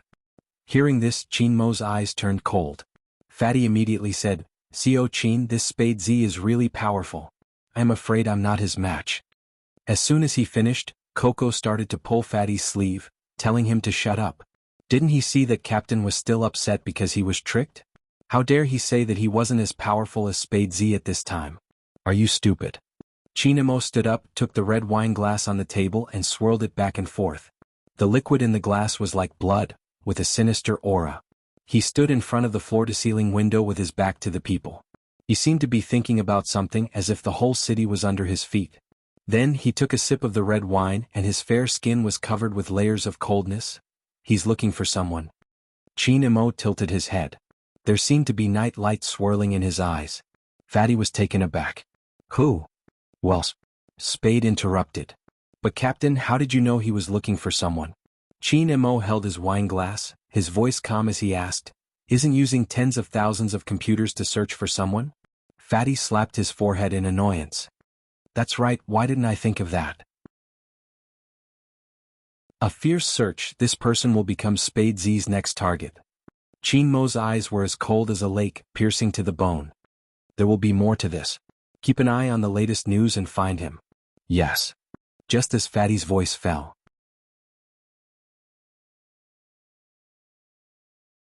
Chapter 24. Qin Mo narrowed his eyes. He put one hand on the table and leaned over to look at the computer. His eyes were dark. Just as he was about to do something, a line of words suddenly appeared in his friend's chat box.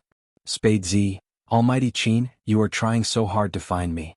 Are you secretly in love with me? After seeing that sentence, the temperature around Qin Mo suddenly dropped to the extreme. Coco and Fatty's mouths were wide open. He. How dare he say something like that?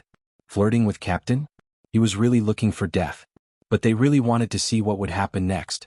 Coco bit the rabbit's ear excitedly. Qin Mo's voice was cold and each word was bone-chilling. Turn your faces away. Swish. This time, Fatty's reaction was fast. He immediately turned around, afraid that CO would catch him looking at the screen. But Spade Z was too amazing. Not because of his hacking skills, but because he dared to flirt with CO Qin like that. Although they knew that CO Qin couldn't be provoked right now, they still wanted to see what Spade Z would say next. Fujio was indeed typing something. She had a lollipop in her mouth and her face was full of smiles. Her beautiful slender fingers were flying over the keyboard and she typed, "I don't like this kind of pursuit, but if you insist, you can try seducing me. Maybe I'll say yes on impulse." Looking at those words, Qin Mo clenched his fists and loosened them. Finally, he picked up the keyboard and typed one word at a time. His eyes were so cold that they could freeze people to death. No matter who you are, you better start praying that I won't find you. Fujio looked at the chat box and didn't reply. She curled up her lips lazily and went offline while stretching her back. She was in a good mood. On Qin Mo's side, the temperature in the room couldn't go back to normal. At the top of the most luxurious building in Jiang City, the swimming pool on the rooftop was still glowing faintly. Everyone in the team didn't dare to look at their CEO's handsome face. Coco and Fatty weren't afraid of death. They sneaked a peek at the line of words left on the interface and they were shocked again. Seducing? Or seducing CO? Bang. Coco didn't hold the rabbit tightly and it fell. Fatty rubbed his face with all his might. After all, these words really hurt his eyes. Coco and Fatty looked at each other. If one day the CEO, Captain, could also take the initiative to seduce others, they would raise both hands in support of this scene. Qin Mo's face turned colder and colder. Suddenly, he turned his head and said coldly, "The two of you seem to be in a good mood?" No. How could this be? Coco and Fatty immediately denied it. This Spade Z is too evil, we must find him. In order to see more interesting things, we must find him. Qin Mo smiled again, but there was no warmth in his eyes. If you can stop smiling when you say this, it will be more convincing. At this point, he slowly said to the secretary behind him, "Give the order, Coco Fatty, ban meat for a month." "Yes, President." The secretary was very competent and immediately took a pen to sketch. Coco and Fatty looked at each other again. "President Qin. Captain. You can't do this to us." The two of them put their fingers on the wall and looked at the disappearing figure in the distant corridor. They wanted to cry but had no tears. How could they live without meat?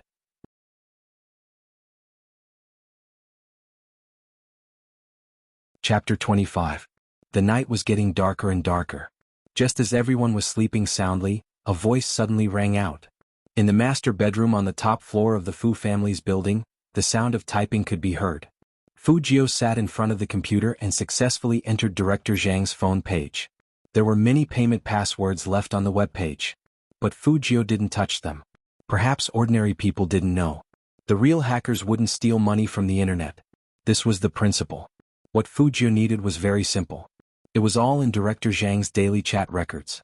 Life is really exciting. Fu Jiu listened to Director Zhang's chat records with a young woman and curled up the corner of her mouth. I wonder what his wife will do when she finds out? Fu Jiu smiled. Her fingers moved and stopped on Director Zhang's message page. It clearly recorded the details of how he asked for illegal fees from the students' parents. Fu Jiu took screenshots of all these things and was about to edit it into a long article. She didn't expect to receive an unexpected benefit. Director Zhang was probably too lonely, so he asked that woman to send him a photo of her sleeping. The woman agreed. Director Zhang looked at the photo and his voice was a little breathless. Oh, my little baby, big brother is watching the video. Hearing this, Fu Jiu took off her headphones decisively. She was afraid that she would vomit later. But with such a paragraph, the impact would be greater if she posted it. A cold light flashed in Fu Jiu's eyes. Of course, she wouldn't let anyone know that she was the one who posted the long article. There were more than a dozen students in Jiangqing No. 1 middle school. Some of them were poor, some of them didn't do well in exams and they didn't give him any gifts, so Director Zhang found an excuse to kick them out. Fu Jiu cleverly mixed the video of Huasiu pushing her and what Director Zhang said to her in the office into the case of these dozen students. Then, she used a virtual IP address and posted all the evidence on all the major marketing websites at the same time. Of course, she didn't forget to send copies to Director Zhang's wife and the teachers of all the major schools. A good show needs to be watched by everyone. After saying this, Fu Jiu turned off the computer and walked to the bedside. With her silver hair, she was as handsome and mysterious as ever. The next day at 9 in the morning, Director Zhang drove into the school on time. He wondered if he was thinking too much. He felt that ever since he got off the bus, every student had been pointing at him. That's him. Guys, look. I've always felt that he's a pervert. He really isn't anything good. Don't say any more. He's looking back. Director Zhang was baffled. He frowned and pushed the door open. A group of teachers were gathered in front of the computer looking at something. Dean Zhang had been in a bad mood since the morning. Now that he saw that his subordinates didn't have any work to do, he got angry. Why aren't you guys preparing for class? What are you looking at? As he said that, he pushed one of the teachers aside. When the teacher turned around and saw that it was him, he took a step back with an indescribable expression. Director Zhang didn't care at first, but when he saw the picture on the screen, he immediately grabbed the person's mouse. What is this? What the F***ck is this?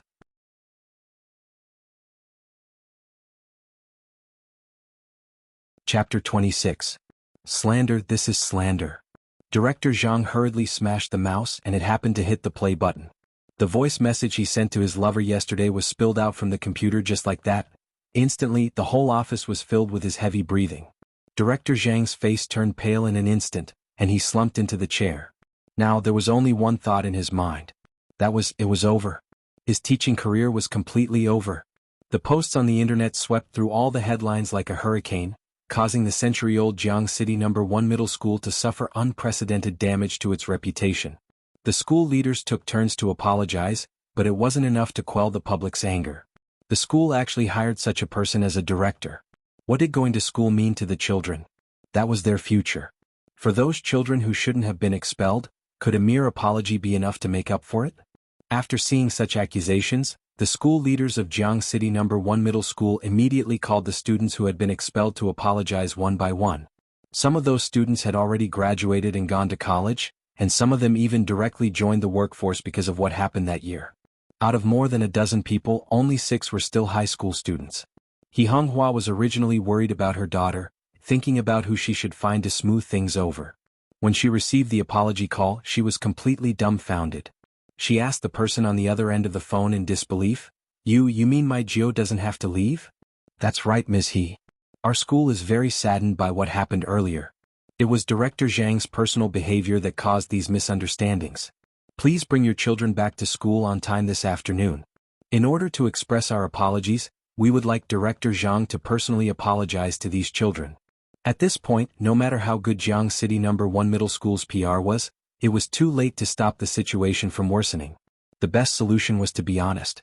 In fact, rather than saying that Jiang City No. 1 Middle School didn't do anything to save their image, it was more accurate to say that they didn't have time to do anything.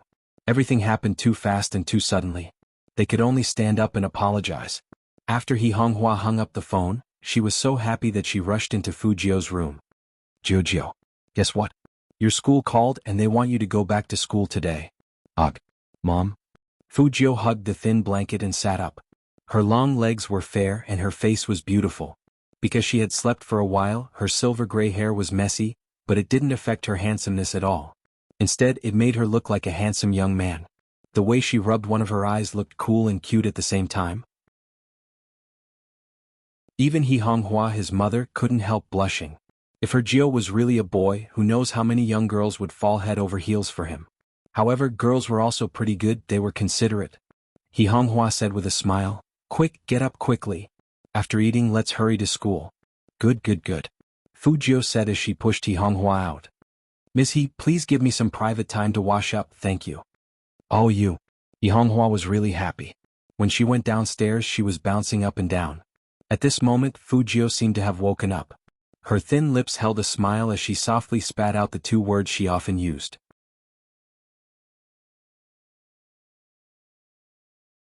Chapter 27. In order to express their sincerity, Jiang City No. 1 Middle School invited a lot of media to the scene.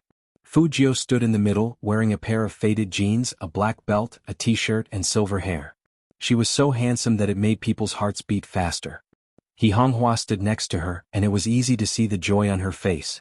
In fact, this was the first time her daughter had come to their school since she entered high school. Fu Jio seemed to think of something. She twisted her ear stud with one hand and said in a low voice, "Mom, that Director Zhang will apologize to us later. Just ignore him and let me answer all his questions." Okay. He Honghua was indeed impulsive, so she naturally listened to her daughter. Fu Jio and the other 5 students sat together. The reporters were already eager to try. After all, on the internet, everyone was waiting for the follow-up of the incident at Jiang City No. 1 Middle School. Fu Jio looked at this scene calmly until Director Zhang appeared. At this moment, Director Zhang was no longer as aggressive as before. The shirt he was wearing was wrinkled, and he looked as dispirited as could be. More than that, he was unwilling to accept it. These students were clearly trash who couldn't study well. If they weren't trash, they were poor bastards. Why did he have to apologize to these people? But there had to be an end to this incident. If he didn't apologize, he wouldn't be able to survive in the future. Thinking of this, Director Zhang walked to the front of the row of students and said, "I'm sorry." Those students weren't stupid. Looking at his attitude, they knew that he didn't mean it. So no one said sorry. When Director Zhang saw them like this, he looked up and said to the reporters, "I'm sorry, I've said that too. But reporters, look at these kids, they're all so stubborn. Back then, I couldn't do anything about them. If you want to apologize, apologize honestly," Fu Jio said and interrupted him coldly. "Director Zhang, what are you talking about?" Director Zhang was agitated by Fu Jio's words and he blurted out, "Shut up. If it weren't for people like your mom who came from the countryside and tried to use her connections to stuff money into the school, would this have happened to me?" Fu Jio laughed and retorted coldly, "It seems that the school didn't call us here to apologize, but to put on a show for everyone to see, right? Otherwise, why is Director Zhang still like this?" "You." Director Zhang really didn't expect that the trash who would wilt after just one sentence from him in the past would become so eloquent. The media captured this scene and kept pressing the shutter button. Director Zhang did not know how to do public relations, but it did not mean that the school could not. Hearing this, a school leader immediately scolded in a low voice, "You are the one who should shut up. These students are all sincerely invited by our school. You should know your place before you speak." This was a warning. Director Zhang understood and lowered his head with a pale face. He clenched his fists and said to Fu Jio, "It was my fault just now. I've always been in the wrong. I'm sorry for making you lose your studies."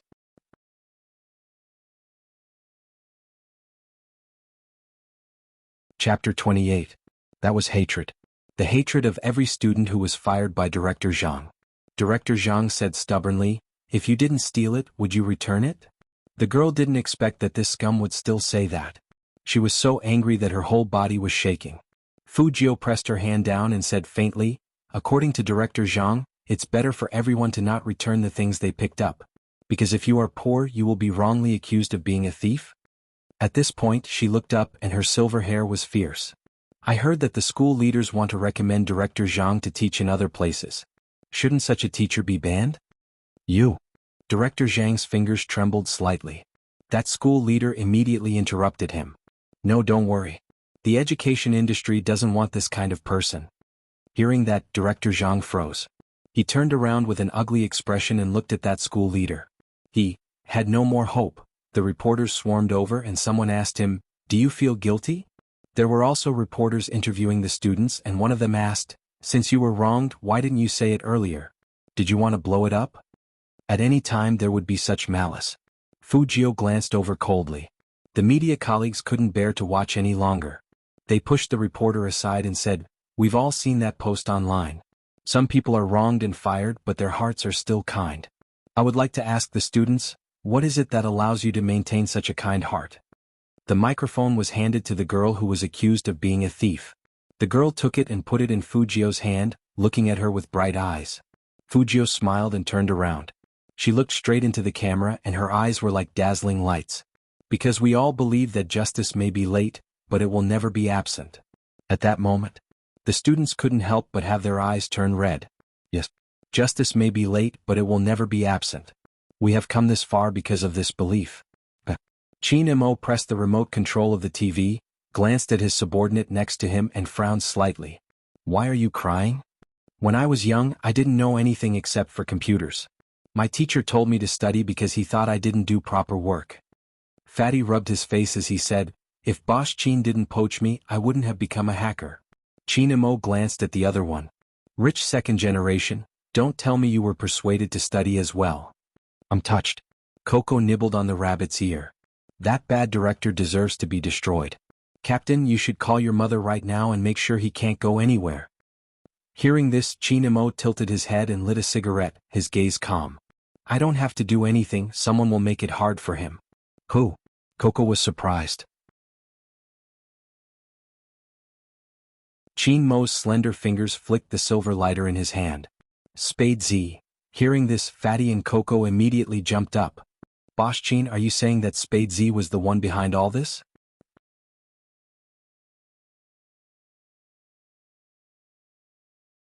Chapter 29. Among these students? Coco and Fatty couldn't help but look at each other, their eyes filled with shock. Let's not talk about how ordinary these 6 students were. One of them was a gay who had once harassed Boss Qin. How could someone like that be Spadesy? Qin Mo glanced up. In the smoke, that handsome face was faintly discernible. "Are you guys acting strange? Didn't I say before that Spadesy is a student? But how can Boss Qin be sure that Spadesy is among them?" Fatty still didn't understand. Qin Mo glanced at the news page, a fatal sentence. "Because only the victim would want to seek justice." Fatty paused for a moment and immediately understood. If the King of Spades was here, the range could be narrowed even more. Because only 4 of them were men. The registered account of the King of Spades didn't have a gender display either. But judging from his style of doing things, he should be a guy. That night at the Fu residence, Fu Jiu took out the USB. Just as she walked downstairs, she heard He Honghua on the phone. Her voice was loud, as if she was arguing with the other party. Obviously, the result was not satisfactory. Otherwise, He Honghua wouldn't have lowered her hands and stared blankly at a place. Seeing her walk down, He Honghua smiled and said, "Come on, sit down. Mom is stewing your favorite pig trotters with chili and potatoes." Madam woke up at 3 in the morning and stewed it for young master. She simmered it over a small fire. The auntie walked over with the tea. "You can eat it later. It's definitely fragrant and soft." Hearing that, Fu Jiu put her arms around He Honghua's shoulders and said, "Thank you, Mom." "You child, what are you thanking me for?" He Honghua's round face blushed. "Hurry up and get up. How old are you? Why are you still hugging me?" Although he said that, he couldn't hide the happiness on his face. However, at this moment, the phone on the coffee table rang again and again, very ear-piercing. He Honghua glanced at the caller ID and her smile faded away. She wanted to send Fujio away. Fujio was a smart person. As soon as she saw her mother's expression, she handed her a cup of tea before He Honghua could say anything. She said in a calm voice, "Mom, take it. No matter what happens, I'll be with you." Hearing her daughter's words, He Honghua felt an inexplicable sense of strength in her heart. She extended her hand and swiped the screen open. "Hey, tell them that I, He Honghua, have never mistreated them in the past year. Now that the esports competition is about to begin, do they have a conscience to leave just like that? 100,000 per person? Duze, you're asking for too much. Mr. He, I'm talking to you nicely. Look at you, what's with this attitude?" Duze's tone seemed to be specially used to annoy people. "Fortunately, I left early and followed Sister Qing. People from the countryside are from the countryside. How can they be so short-sighted?" President He, for the sake of my kindness, I Duze will also give you some advice. Hurry up and divorce President Fu. Do you think a fat village girl like you is worthy of fighting with Sister Qing? Pa. He Honghua hung up the phone with a heavy thud, and the phone was thrown out. Her chest was heaving up and down violently, and there were too many emotions in her eyes. Anger, sadness, and indignation. Then she saw Fujio looking at her and she immediately said, "The pig trotters in the pot should be ready. Mom will get you a bowl."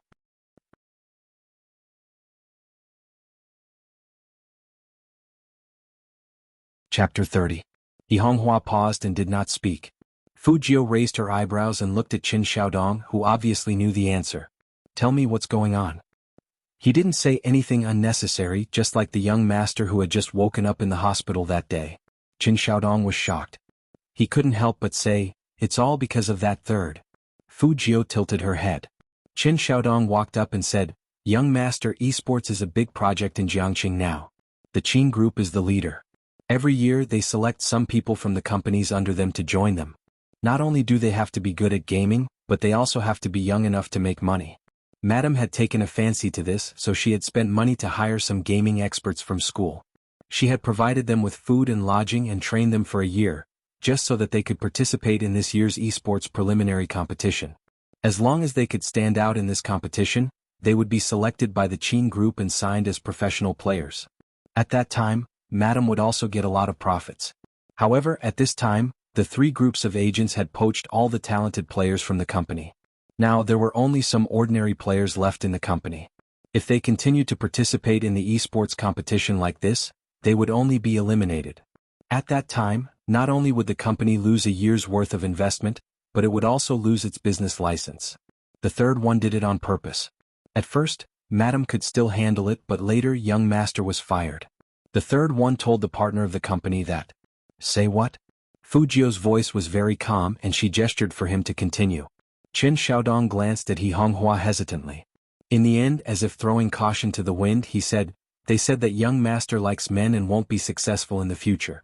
After hearing that, those people decided to withdraw their investments. Madam can no longer maintain the company. Hearing this, Fujio's eyes darkened. Her silver hair was bone-chilling. He Honghua said anxiously, "Jiao, don't listen to Xiaodong's nonsense. People have to come up with a solution.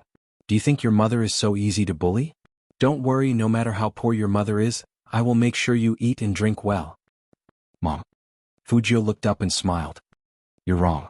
I should be the one taking you to eat and drink. Isn't it just playing games?" "Me too." He Honghua smiled brightly. "I know you know how to play games. Plants vs. Zombies, right? Alright, that's not what the esports competition is about. Come, let's eat first. I still need to make a trip to Huai City." At that time, He Honghua didn't know that Fujio really knew how to play games. After the meal, Qin Xiaodong was stopped by Fujio. "Come here." Qin Xiaodong didn't know what was going on, but when he heard his young master speak in such a lazy manner, he felt a chill run down his spine. "Young master, you called for me?" Fujio closed the esports magazine on her lap and leaned back. Her silver hair fell down and she said with an indescribable devilish charm, "Give me the roster of the company's players."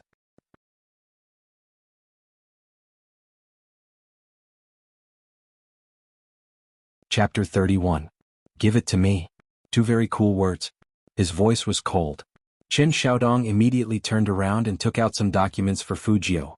Fujio only flipped through 2 pages and went upstairs. Chen Xiaodong didn't know what his young master wanted to do. He listened carefully and heard the sound of the game. That's right. After Fu Jiu got the player information, she logged into Hero and glanced at the rankings of all the regions. She put her finger under her chin and thought. Finally, she moved her fingers and opened her friend's page in the game. She sent a message to Qinemo. Almighty Qin, how have you been these 2 days? Have you been looking for me hard? At this time, Qinemo was still sitting in the company, having an overseas meeting. After all, he was in the business of online games, so it wasn't strange for his computer to be on. The atmosphere in the meeting room was extremely cold. A ding sound was heard. The emperor-like man sitting in the middle tilted his head, and a faint light flashed across his deep eyes. He raised his hand, signaling for the meeting to be paused. Not only were the senior executives of the group stunned by this gesture, but even the secretary behind the man was in disbelief. It was important to note that Boss Qin would never have any interruptions during a meeting. Why did he, for a game? But everyone just watched as the handsome man picked up the laptop with one hand and walked out. What's going on? I don't know. There was a whisper in the meeting room. Qinemo remained in that position, leaning against the wall and looking at the only friend in his friends list, Spade Z. His long fingers paused for a while before he typed on the keyboard. Not really. Fujio looked at those 2 cold words and then looked at his character image. She chuckled lightly and sat on the chair with a lollipop in her mouth. She replied lazily, Almighty Qin, it will be hard for you to find a girlfriend in the future if you say one thing but mean another. Once again Qinemo had the urge to kill her. His deep eyes darkened again. His thin lips curled up slightly, and he sent a line of words. You like lollipops, don't you? They taste like chocolate. Fujio looked at the computer screen and her back suddenly froze. If she hadn't been in her own room, she would have suspected that someone had pressed a camera on her. But when she thought about it carefully, it was impossible for the other party to confirm that it was her. Otherwise, he would have called out her name long ago instead of mentioning lollipops. This man, it was one thing to have a devilish appearance, but he was also so two-faced. But how did he know that she liked to eat lollipops? Could it be that time on the rooftop? Fujio's eyes flashed and she laughed. Looks like I need to be more careful next time. Almighty Qin is indeed different from others. He was too difficult to deal with. Since she had to join the Qin group in the end, she might as well strike first. Look, we've been fighting for so many days. Even a dog would have feelings. Fujio continued to type. The weather has been good recently. I believe Almighty Qin already knows that I'm in Jiang City. What do you think, Almighty Qin? Are you interested in coming out to meet me tomorrow? Qinemo looked at the pure silver laptop in his hands. He thought about many things that Spade Z would say to his question. Or deny or evade. But he didn't expect Spade Z to ask him out.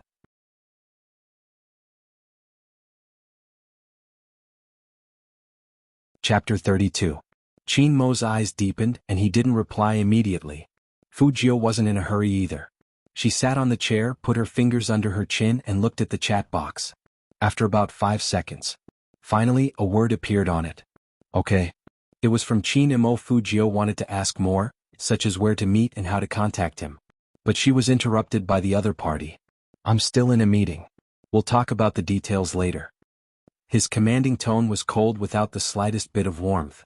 But he didn't forget to reply to her during the meeting. The Almighty really cared about her, didn't he? Fujio curved her thin lips devilishly. Okay, I'll wait for you. Qinmo's eyes flashed over the words, I'll wait for you. He raised his hand and closed the laptop. The secretary followed behind him, his face full of disbelief. Did he see it wrong? Why did he feel like CEO Qin just smiled?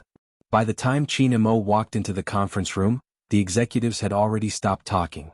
But what was CEO doing during those 10 minutes? They were really curious. It looked like he was playing games. Since when did games become so attractive? Qinemo didn't look at them. He walked slowly to the expensive leather chair, put down the laptop, crossed his legs slightly and looked intimidating. Continue. His words caused the higher-ups to calm down one after another. CEO Qin, this is the esports report for this quarter. There are more than 50 companies in the city. The voices in the conference room gradually became quiet. At the Fu House, Fujio sat in front of the computer and thought about it. Meetings needed time, especially at night, so it wouldn't end so easily. She played 2 rounds of games and got the first kill. Then she took a towel and went into the bathroom. It wouldn't be too late to talk after taking a shower. On the other side, Qinemo opened his silver laptop again after the meeting. The secretary still stood behind him, not daring to speak or move, but he couldn't control his eyes. Although CO was a godlike existence in esports competitions, but CO never chatted with others in the game. Today. What the hell was going on? This was the second time. The second time he saw the CEO typing? Are you still there? This was a message from their CEO. The other party seemed to be offline? He didn't reply. The CEO didn't move either. He just sat there with his legs crossed and looked at the laptop screen. Was the president planning to wait for the other party? The secretary felt that she was shocked again. What kind of person could make the president wait? Yes, I just went to take a shower. Fujio saw the message when she came out of the bathroom. She opened the message with one hand and wiped her hair with the other as she replied. Droplets of water flowed down her silver hair and slid down the side of her face, which was hard to tell if it was a female or not, and into her white shirt. She looked really seductive. Chinemo sat in the huge conference room. When he saw the reply, he asked curiously, "Are you a girl or a guy?" Fujio paused and her eyes flickered. "Male." After replying, Fujio typed with both hands and added, "What? Almighty Chin, don't tell me you've fallen for me?" When Chinemo heard this, his originally cold black eyes suddenly lit up with a terrifying flame. The secretary standing behind him could not help but cough violently.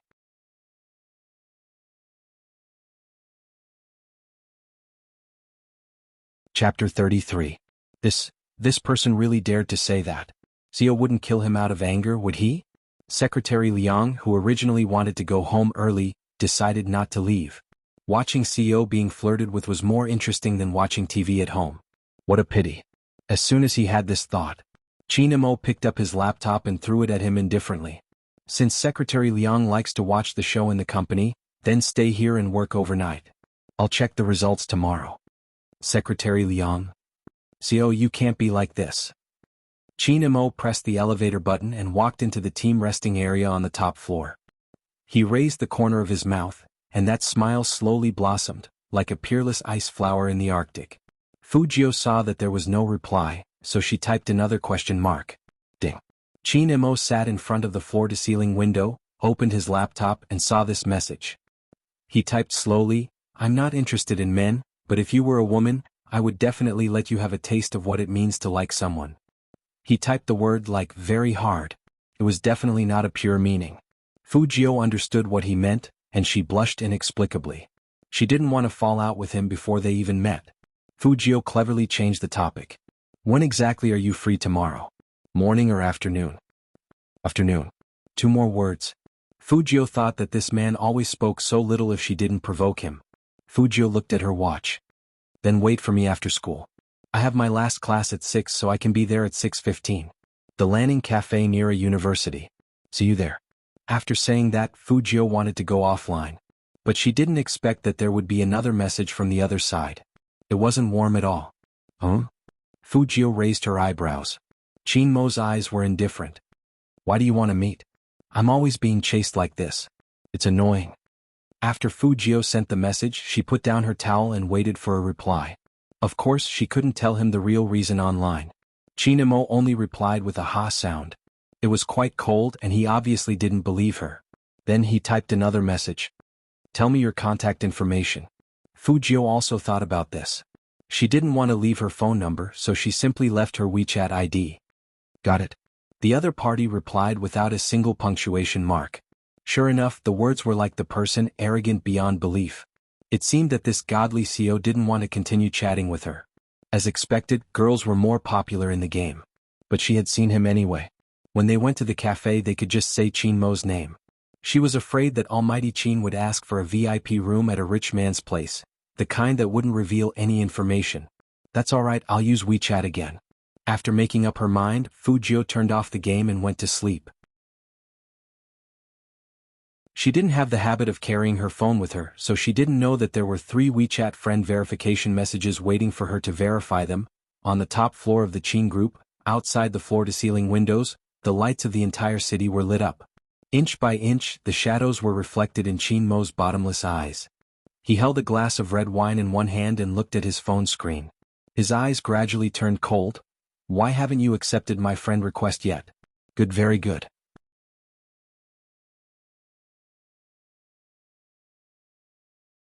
Chapter 34. The next day, Fujio took her wallet and was about to go out in her school uniform.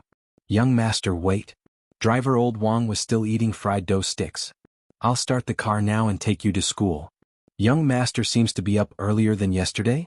No need, I'll skate over. Fujio stood in front of the door and pointed at the skateboard under her feet. Driver old Wang was surprised. You're not taking the car?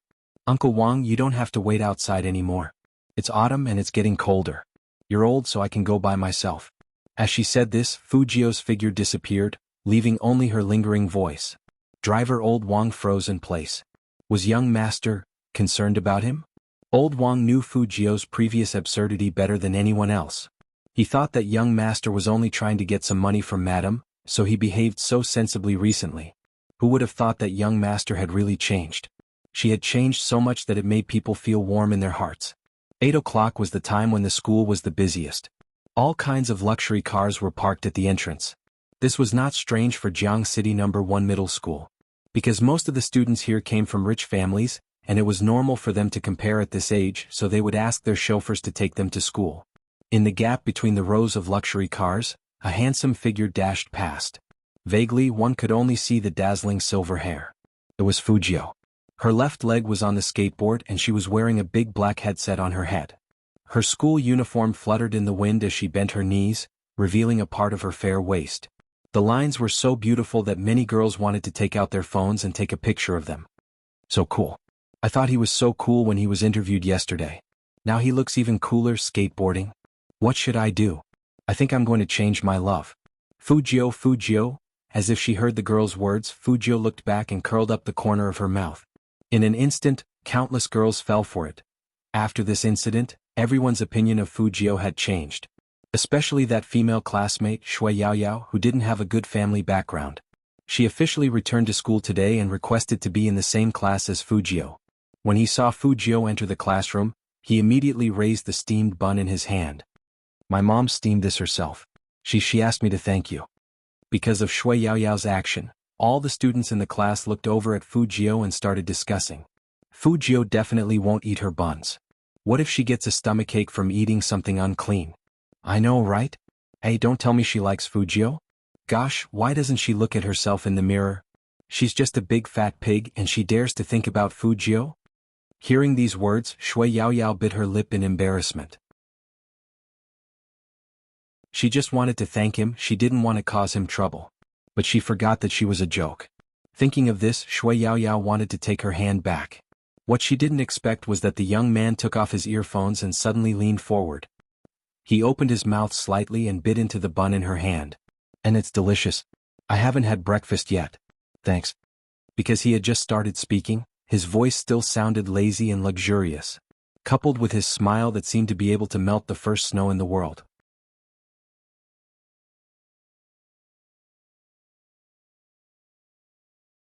Chapter 35. At that time Fujio didn't know. It was because of one small action of hers. From then on, Shui Yaoyao swore that she would protect this young man. Because he protected her, Fujio didn't think she had done anything that moved people. But when people expressed their gratitude, of course she had to accept it sincerely. Although she was a person who cared about appearance, she didn't like it when people mocked her appearance and body shape. What's wrong with being fat during puberty? It's normal. She went back to her seat with the fragrant bun in her mouth. Fujio turned on her phone. She was going to search for how to learn physics, which was her weakness after all. However, before she could open the web page, 5 verification messages appeared on WeChat. The first one was normal, just like the sender's style. I am Chinamo. The last 4 were also a normal. She was stimulated by the other side of Almighty Qin. Every single one of them was a cold, heh, and it was extremely cold. Fujio admitted that she was in the wrong in this matter. But at that time, this man didn't say that he wanted to add her. Fujio paused and clicked accept. Thinking that they were going to meet today and work together in the future, she replied, I went to bed last night and didn't have my phone with me. I just saw your verification message. After sending the message, Fujio subconsciously waited for a reply. But there was no reply at all during class. Fujio, who was as cool as ever, quickly put this matter behind her mind. The physics teacher was teaching and Fujio was frowning. Was she the only one who thought that this subject wasn't meant for humans to learn? Without the tablet, class became longer and longer. In the evening, the phone in her desk vibrated. Fujio took it out and saw that it was a voice message from Qin Mo. I'm in class, can't listen. She raised her hand and typed very succinctly. He didn't reply again. Fujio didn't care. After 3 minutes, Qin Mo texted back. Change the meeting place. I'll wait for you at the school gate. My car is easy to recognize, you should know. Fujio. She knew.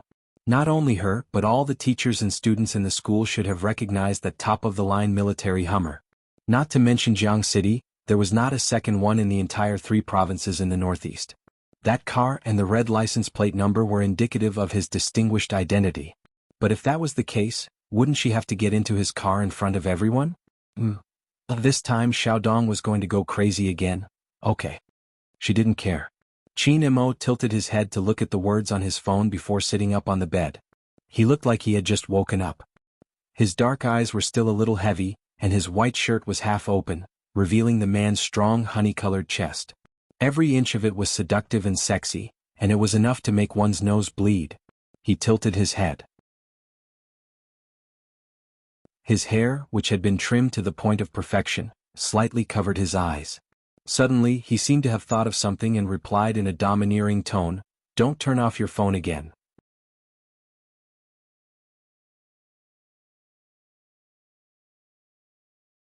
Chapter 36. Even through the screen, Fujio could feel how cold the man's expression was when he typed this sentence. He really couldn't turn off his phone. Turning it off would delay things. It was past 5 o'clock. The people on the top floor kept looking up at the time. Why isn't CEO Qin here yet? I think he waited for someone's WeChat for most of the night. Whose WeChat is so important? I don't know. While they were talking, the door was pulled open with a swoosh. Qin Mo walked in with his shirt half open, and his black hair was like an arrogant, ink-black night. He was so cold and cool that people instantly stopped talking. But his body was so good that many people started swallowing their saliva after taking a look. Coco came over and asked, "Captain, did you sleep here last night? Was the company too busy?" Qin Mo didn't answer him. Instead, he turned sideways and pressed the company phone on the desk. "Prepare a set of clothes for me and send them up immediately." Yes. Secretary Liang was very efficient. Qin Mo took the shirt from his hands, his fingers fiddling with the sleeves, buttoning them up one by one. Then he said slowly, "Spadesy asked to meet me." What? Bang? Coco and Fatty stood up from their chairs at the same time. Meeting? The kind of meeting between online gamers? This was too unreal. Could it be a trap? This guy is very sly. Coco guessed. Fatty agreed. CO Qin, let's bring more people. We can't let him escape this time. Do you think I wouldn't notice if it was a trap? Qin Mo looked up casually and his eyes were cold. Are you reminding me of the time I was tricked? Coco and Fatty froze at the same time and their scalps went numb. No, sob, the CO is so scary today. At the same time, the last class had started. Usually at this time, no one was in the mood to study. Everyone was looking down at the time on their phones. Fujio was no exception. After all, she had an appointment. The English teacher knew that they couldn't listen anymore, so he thought of a few questions to lighten the mood. Then he called Fujio up. What can Deferral Doyle like? What type of girl do you like? Everyone in the class knew that Fujio was always the last in the exams. He couldn't understand English at all. Although some girls were interested in this question, they knew that Fujio couldn't answer it. Jiang Feiyang sat next to Fujio, looking like he was watching a good show. Shuetingting was anxious.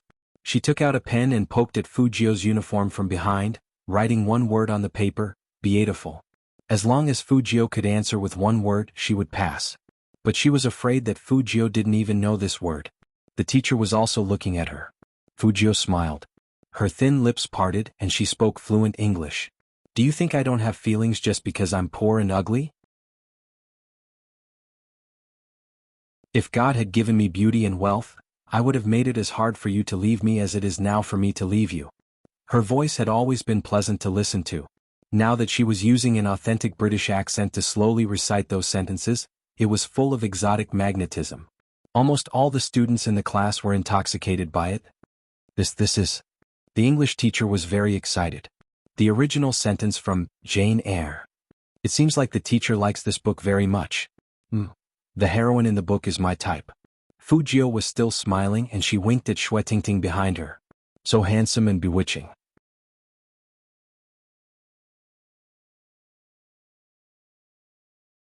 Chapter 37.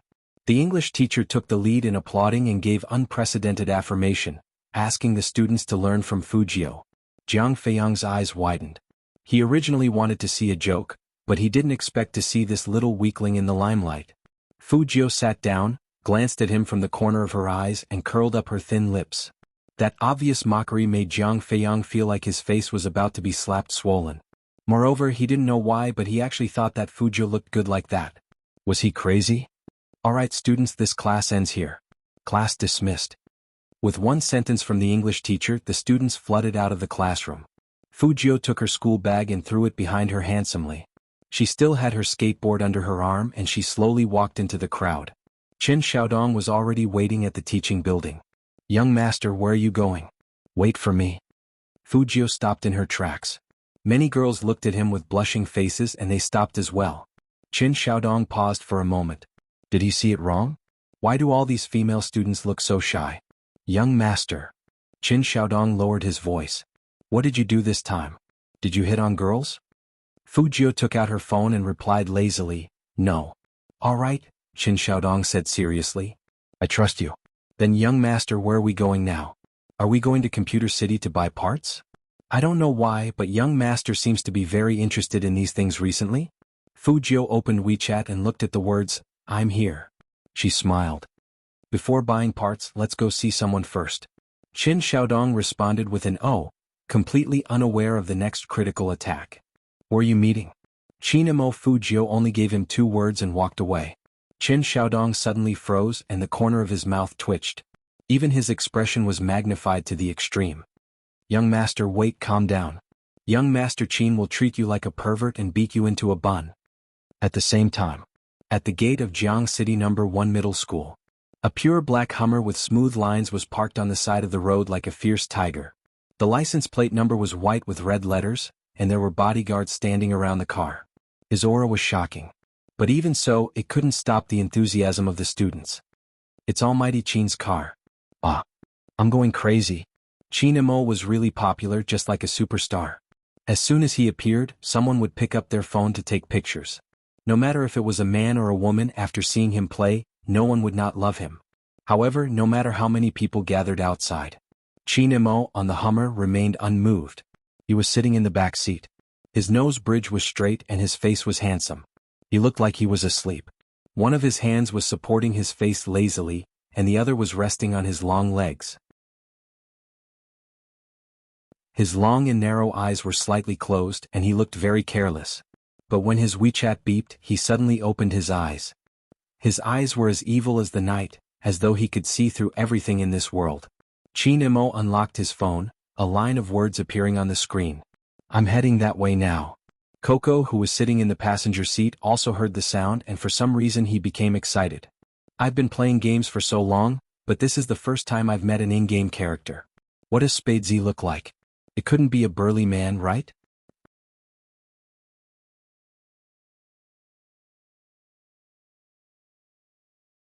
Chapter 38. Fatty was also very excited and his fingers tightened on the steering wheel. What kind of high school student could be this good? I really want to PK his hacking skills in person. Coco bit the rabbit's ear.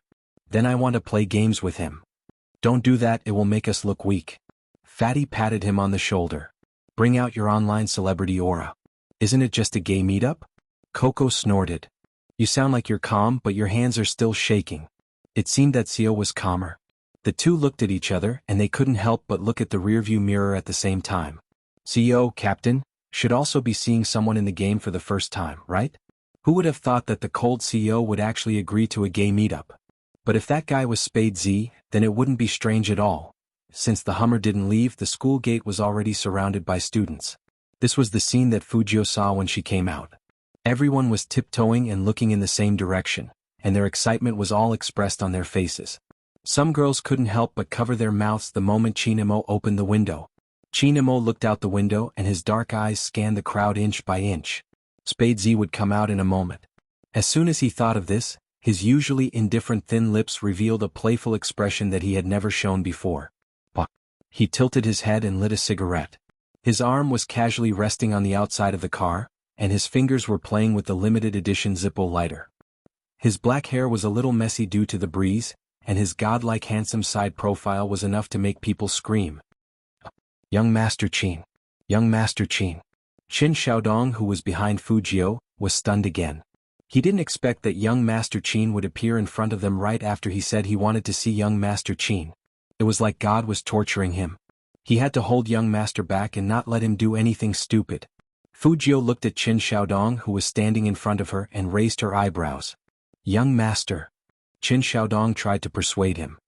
Look, there are so many people here. It's not a good time to go. Besides, young Master Qin rarely shows up at school, so he must be waiting for someone. Let's not join in the fun, okay? What if he was expelled from school again? Madam must be very sad. Fujio laughed.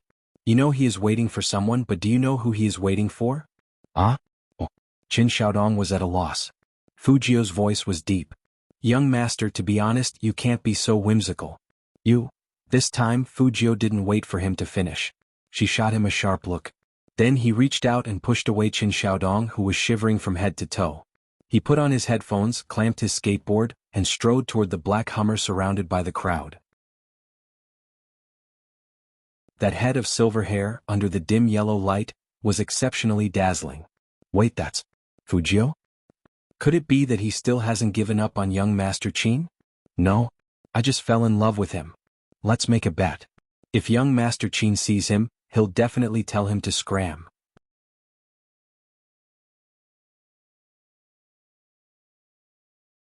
Chapter 39. It was as if she couldn't hear the discussions around her. Fujio walked straight to the front of the Hummer. Even the corners of her mouth curled up into a smile. The bodyguard immediately reached out and blocked her way. Last time, it was this young man who suddenly appeared and threw himself into the CEO's arms. This time he appeared again. Was he treating them like decorations? Facing such a block, Fujio didn't show any fear. Instead, she raised her eyebrows, and there was a playful smile on her lips. Qin Xiaodong, who was in the crowd, let out a sigh of relief. It was good that young Master Qin's bodyguard was here. He wouldn't let young Master pass, so he didn't have to worry about young Master Qin. Ah! Coco, who was sitting in the car, also recognized Fujio. It's him. Fatty was busy with the computer last time, so he didn't know what was going on. Who is he? I think he's the gay who has a crush on Captain. Coco said this and found Chinamo looking at him, so he immediately changed his words. No, I mean he's a crazy fan. Yes, very crazy, and his way of expressing his love is a bit special. Hearing this, Fatty looked quite disappointed. Oh, then he can't be Spade Z. Fujio saw that the other party didn't have any intention of opening the door, and Chinamo seemed to be looking down at his phone. She opened WeChat and sent a message. Almighty Qin, tell your bodyguard to move. Chinamo suddenly paused and raised his head subconsciously. His eyes met the familiar figure outside the car through the bodyguard. Under the dusk, that person was holding a skateboard in his left hand and a phone in his right. His school uniform was unzipped, and he was wearing a beige t-shirt. His eyes were black and white and they were hazy. The light shone down on his silver-haired eyes, and for some reason, there was a hint of seductiveness in them. Chinmo's pupils shook violently. Then, his deep eyes narrowed dangerously. Fujio saw that he saw her, so she shook her phone lazily. Chinamo didn't let Fujio get in the car immediately. He flicked the cigarette but with his slender fingers, lowered his eyes and sent a message. The one outside, is that you? After Fujio saw the message, she couldn't help but raise her eyebrows. So the people in Almighty Qin's family are counted as one. This time, Chinamo saw Fujio reply to his WeChat with his own eyes. At this moment, there was a faint cold light in his eyes. Get out of the way, let him come over. What? Coco was so shocked that he bit off the rabbit's ear. The bodyguards looked at each other and froze in place. Even Qin Xiaodong's eyes widened in disbelief. He actually let the young master pass? The surrounding students covered their mouths in disbelief. Fujio raised her hand and patted their shoulders. I told you that your CEO was waiting for me. Why don't you believe me? The bodyguards immediately turned around. They wanted to prove it to their boss. They didn't believe it was true. Let him come here. Chinamo repeated his words in an indifferent tone. Coco turned around in surprise. Captain, don't be like this. Even if that person hugged you before, you can't just beat him up because you want to, especially in public.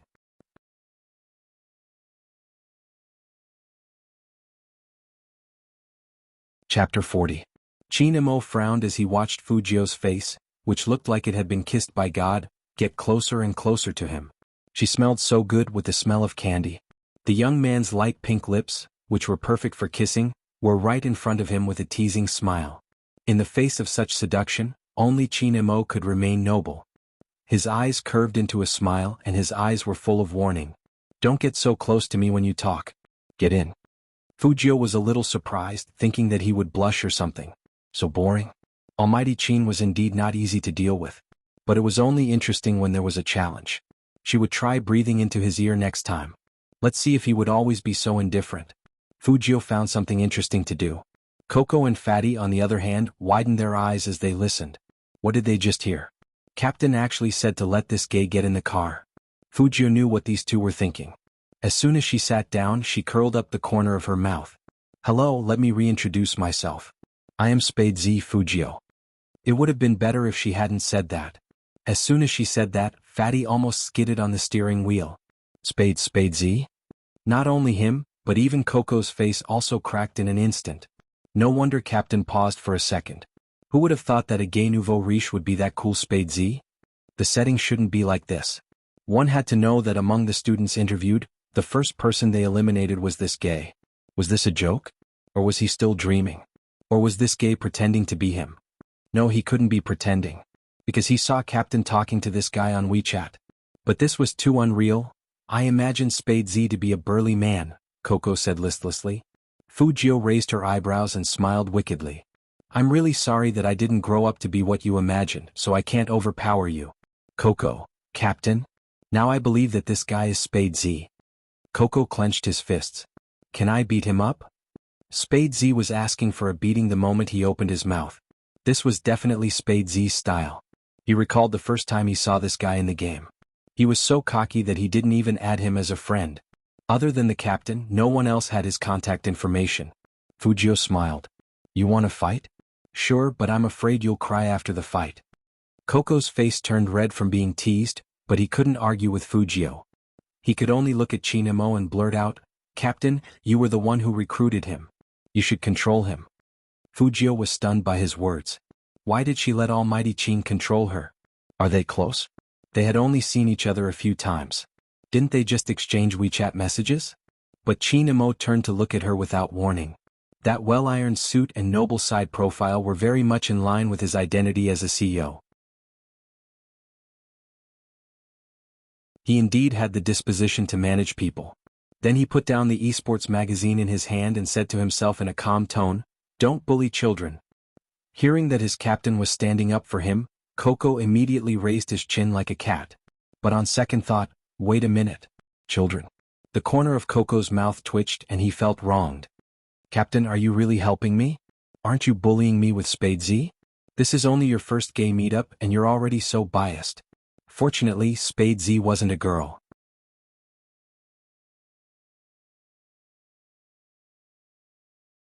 Chapter 41.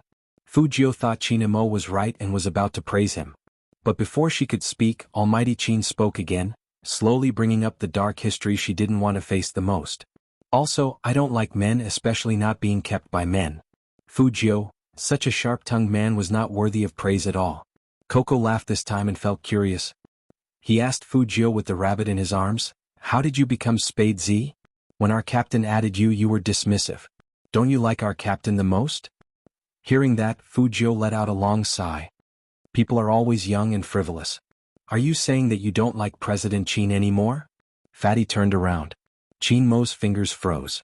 Coco's eyes turned cold as he looked at his captain. He pulled Fatty back. What the hell are you talking about? Qin Mo saw that the car was quiet, and he glanced at Fujio indifferently. His deep voice carried an irresistible coldness. Drive. Yes. Fatty didn't dare to say anything else. He quickly sat up straight, stepped on the accelerator, and drove to the main road on the left. The students outside the Hummer were all dumbfounded. Especially Qin Xiaodong, whose face was filled with astonishment. When did their young master and young Master Qin become so close? Young Master Qin didn't beat him up and even took him away. Was he going to bring him home to teach him a lesson? This was not impossible. Qin Xiaodong shuddered at the thought of that scene. What to do? Should he inform Madam? No, he should call the young master first and ask him what was going on. Fujio's phone rang as soon as the Hummer made a turn. She picked it up casually as if she didn't care who was sitting next to her. Young master, it's me. Qin Xiaodong hurriedly said, "Where is young master Qin taking you? Is there any danger?" Fujio listened to the conversation and raised her eyebrows. She looked sideways and asked the man next to her, "Where are we going?" "I'll take you to dinner." Chinamo closed the magazine, his voice still calm. "Don't people in the game have a meal when they first meet?" "That's right. But I really didn't expect you to be like this." To be honest, after Almighty Qin heard that she wanted to meet him yesterday, did he look up a lot of procedures? Fujio paused and said to the phone, "He's taking me to dinner. What do you want to eat?" When Qin Xiaodong heard the answer, he became even more anxious. "Do you want to eat dumplings? Chop you up and make you into dumplings?" "Young master, don't be afraid. I'll go and save you now." Fujio, "No, I didn't sleep with him. Why would he kill me? Don't think about these useless things all day." Fujio corrected him lazily. She didn't care at all. "We are just having a friendly meal together." Qin Xiaodong glared. "Young master, you still haven't given up on sleeping with young master Qin? If he finds out, he'll kill you." His voice was slightly loud. Especially in a fully enclosed car, the sound was amplified several times. The fatty sitting in front obviously heard it. His hand slipped and he almost hit the car on the left. Coco didn't move and just stood there with Fatty. He wanted to turn around but didn't dare.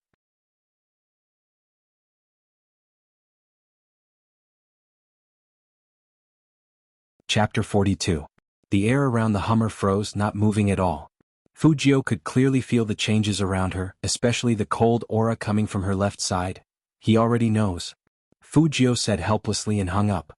She looked at Chinamo evilly. "Would you believe me if I said it was a misunderstanding?" Chinamo looked at her, his gaze cold. "What do you think? This is really a misunderstanding." In order to be more convincing, Fujio emphasized the last sentence. "You are so hard to sleep." Chinamo laughed. His thin lips were cold and he ground his teeth hard. "I'm sorry, it's so hard to push me down. Should I lie flat and let you do whatever you want?" "If you want, that's fine too." Fujio's tone indicated that she was really considering it. As soon as he finished speaking, Fatty's feet twitched, and his speed increased by several notches. Coco was trying to shrink into nothing. Chinamo suddenly reached out his hand and pinched the face that made his teeth itch with hatred. He said in a deep voice, "Fujio." Fujio raised her eyebrows, raised her head and looked at him in confusion. Her eyes were as beautiful as his cat's. It was mainly the fluffy silver gray hair that gave Chinamo an illusion. "If you still want to eat, then talk less." Chinamo let go of his face. His fingertips could still feel the smooth touch. His eyes couldn't help but look out of the window. There wasn't any warmth in his voice. Chinamo told himself that since he was Spade Z, he wouldn't throw this kid out of the car window who liked to generate electricity randomly. The place they ate at was a star-rated hotel, the most expensive place in Rivertown. The lights were dazzling and the decorations were luxurious. Hundreds of goblets of red wine hung from the ceiling. Even the waiter was dressed in a white shirt and black pants. He was very well-mannered. Seeing Chinmo's car drive in, someone immediately went up to welcome him. However, that person was not a waiter but the hotel lobby manager. "President Qin, I've cleaned up the greenhouse on the top floor. Today's Australian lobsters are all fresh and there's also Arctic shellfish." When Chinamo heard the manager's words, he nodded and said, "Tell him what he wants to eat." The lobby manager paused and looked at Fujio hesitantly. It would have been fine if he hadn't seen it, but the moment he did, his heart nearly jumped out of his chest. Wasn't this the prodigal son of the Fu family? Every time he came to their hotel, he would always order a lot of things to show off his wealth and ask them to open a bottle of wine. In fact, he didn't even have that much money in his pocket. He was simply a nouveau riche that no one liked. Why was the CEO with him? He even wanted him to ask for the other party's opinion before ordering? Fujio knew what the manager was thinking just by looking at his face. After all, she was no stranger to this place. In the past, she often came here to eat. Presumably, the lobby manager also had a deep impression of her, and because of that pair of siblings, she became a refused customer. Lobster then. Fujio curled her lips into a smile, and her eyes emitted a faint light. Sure enough, he still liked expensive things. The lobby manager silently noted it down. Chinamo, who was walking in front, tilted his head over, his voice faint. "Do you like lobsters?" Fujio nodded with the lollipop in her mouth. She didn't deny it. Chin Mo nodded and said to the people behind him, "Order 10 and give them all to him." That you're tuning in to the Han Lee's Wuxia Chronicles YouTube channel. We're so grateful for your support, and don't forget to subscribe to join us on this incredible journey through captivating stories. Your generosity through donations truly makes a world of difference, as it's the primary source of revenue that allows me to expand and enhance this channel for you. Thank you from the bottom of my heart for being a part of this adventure.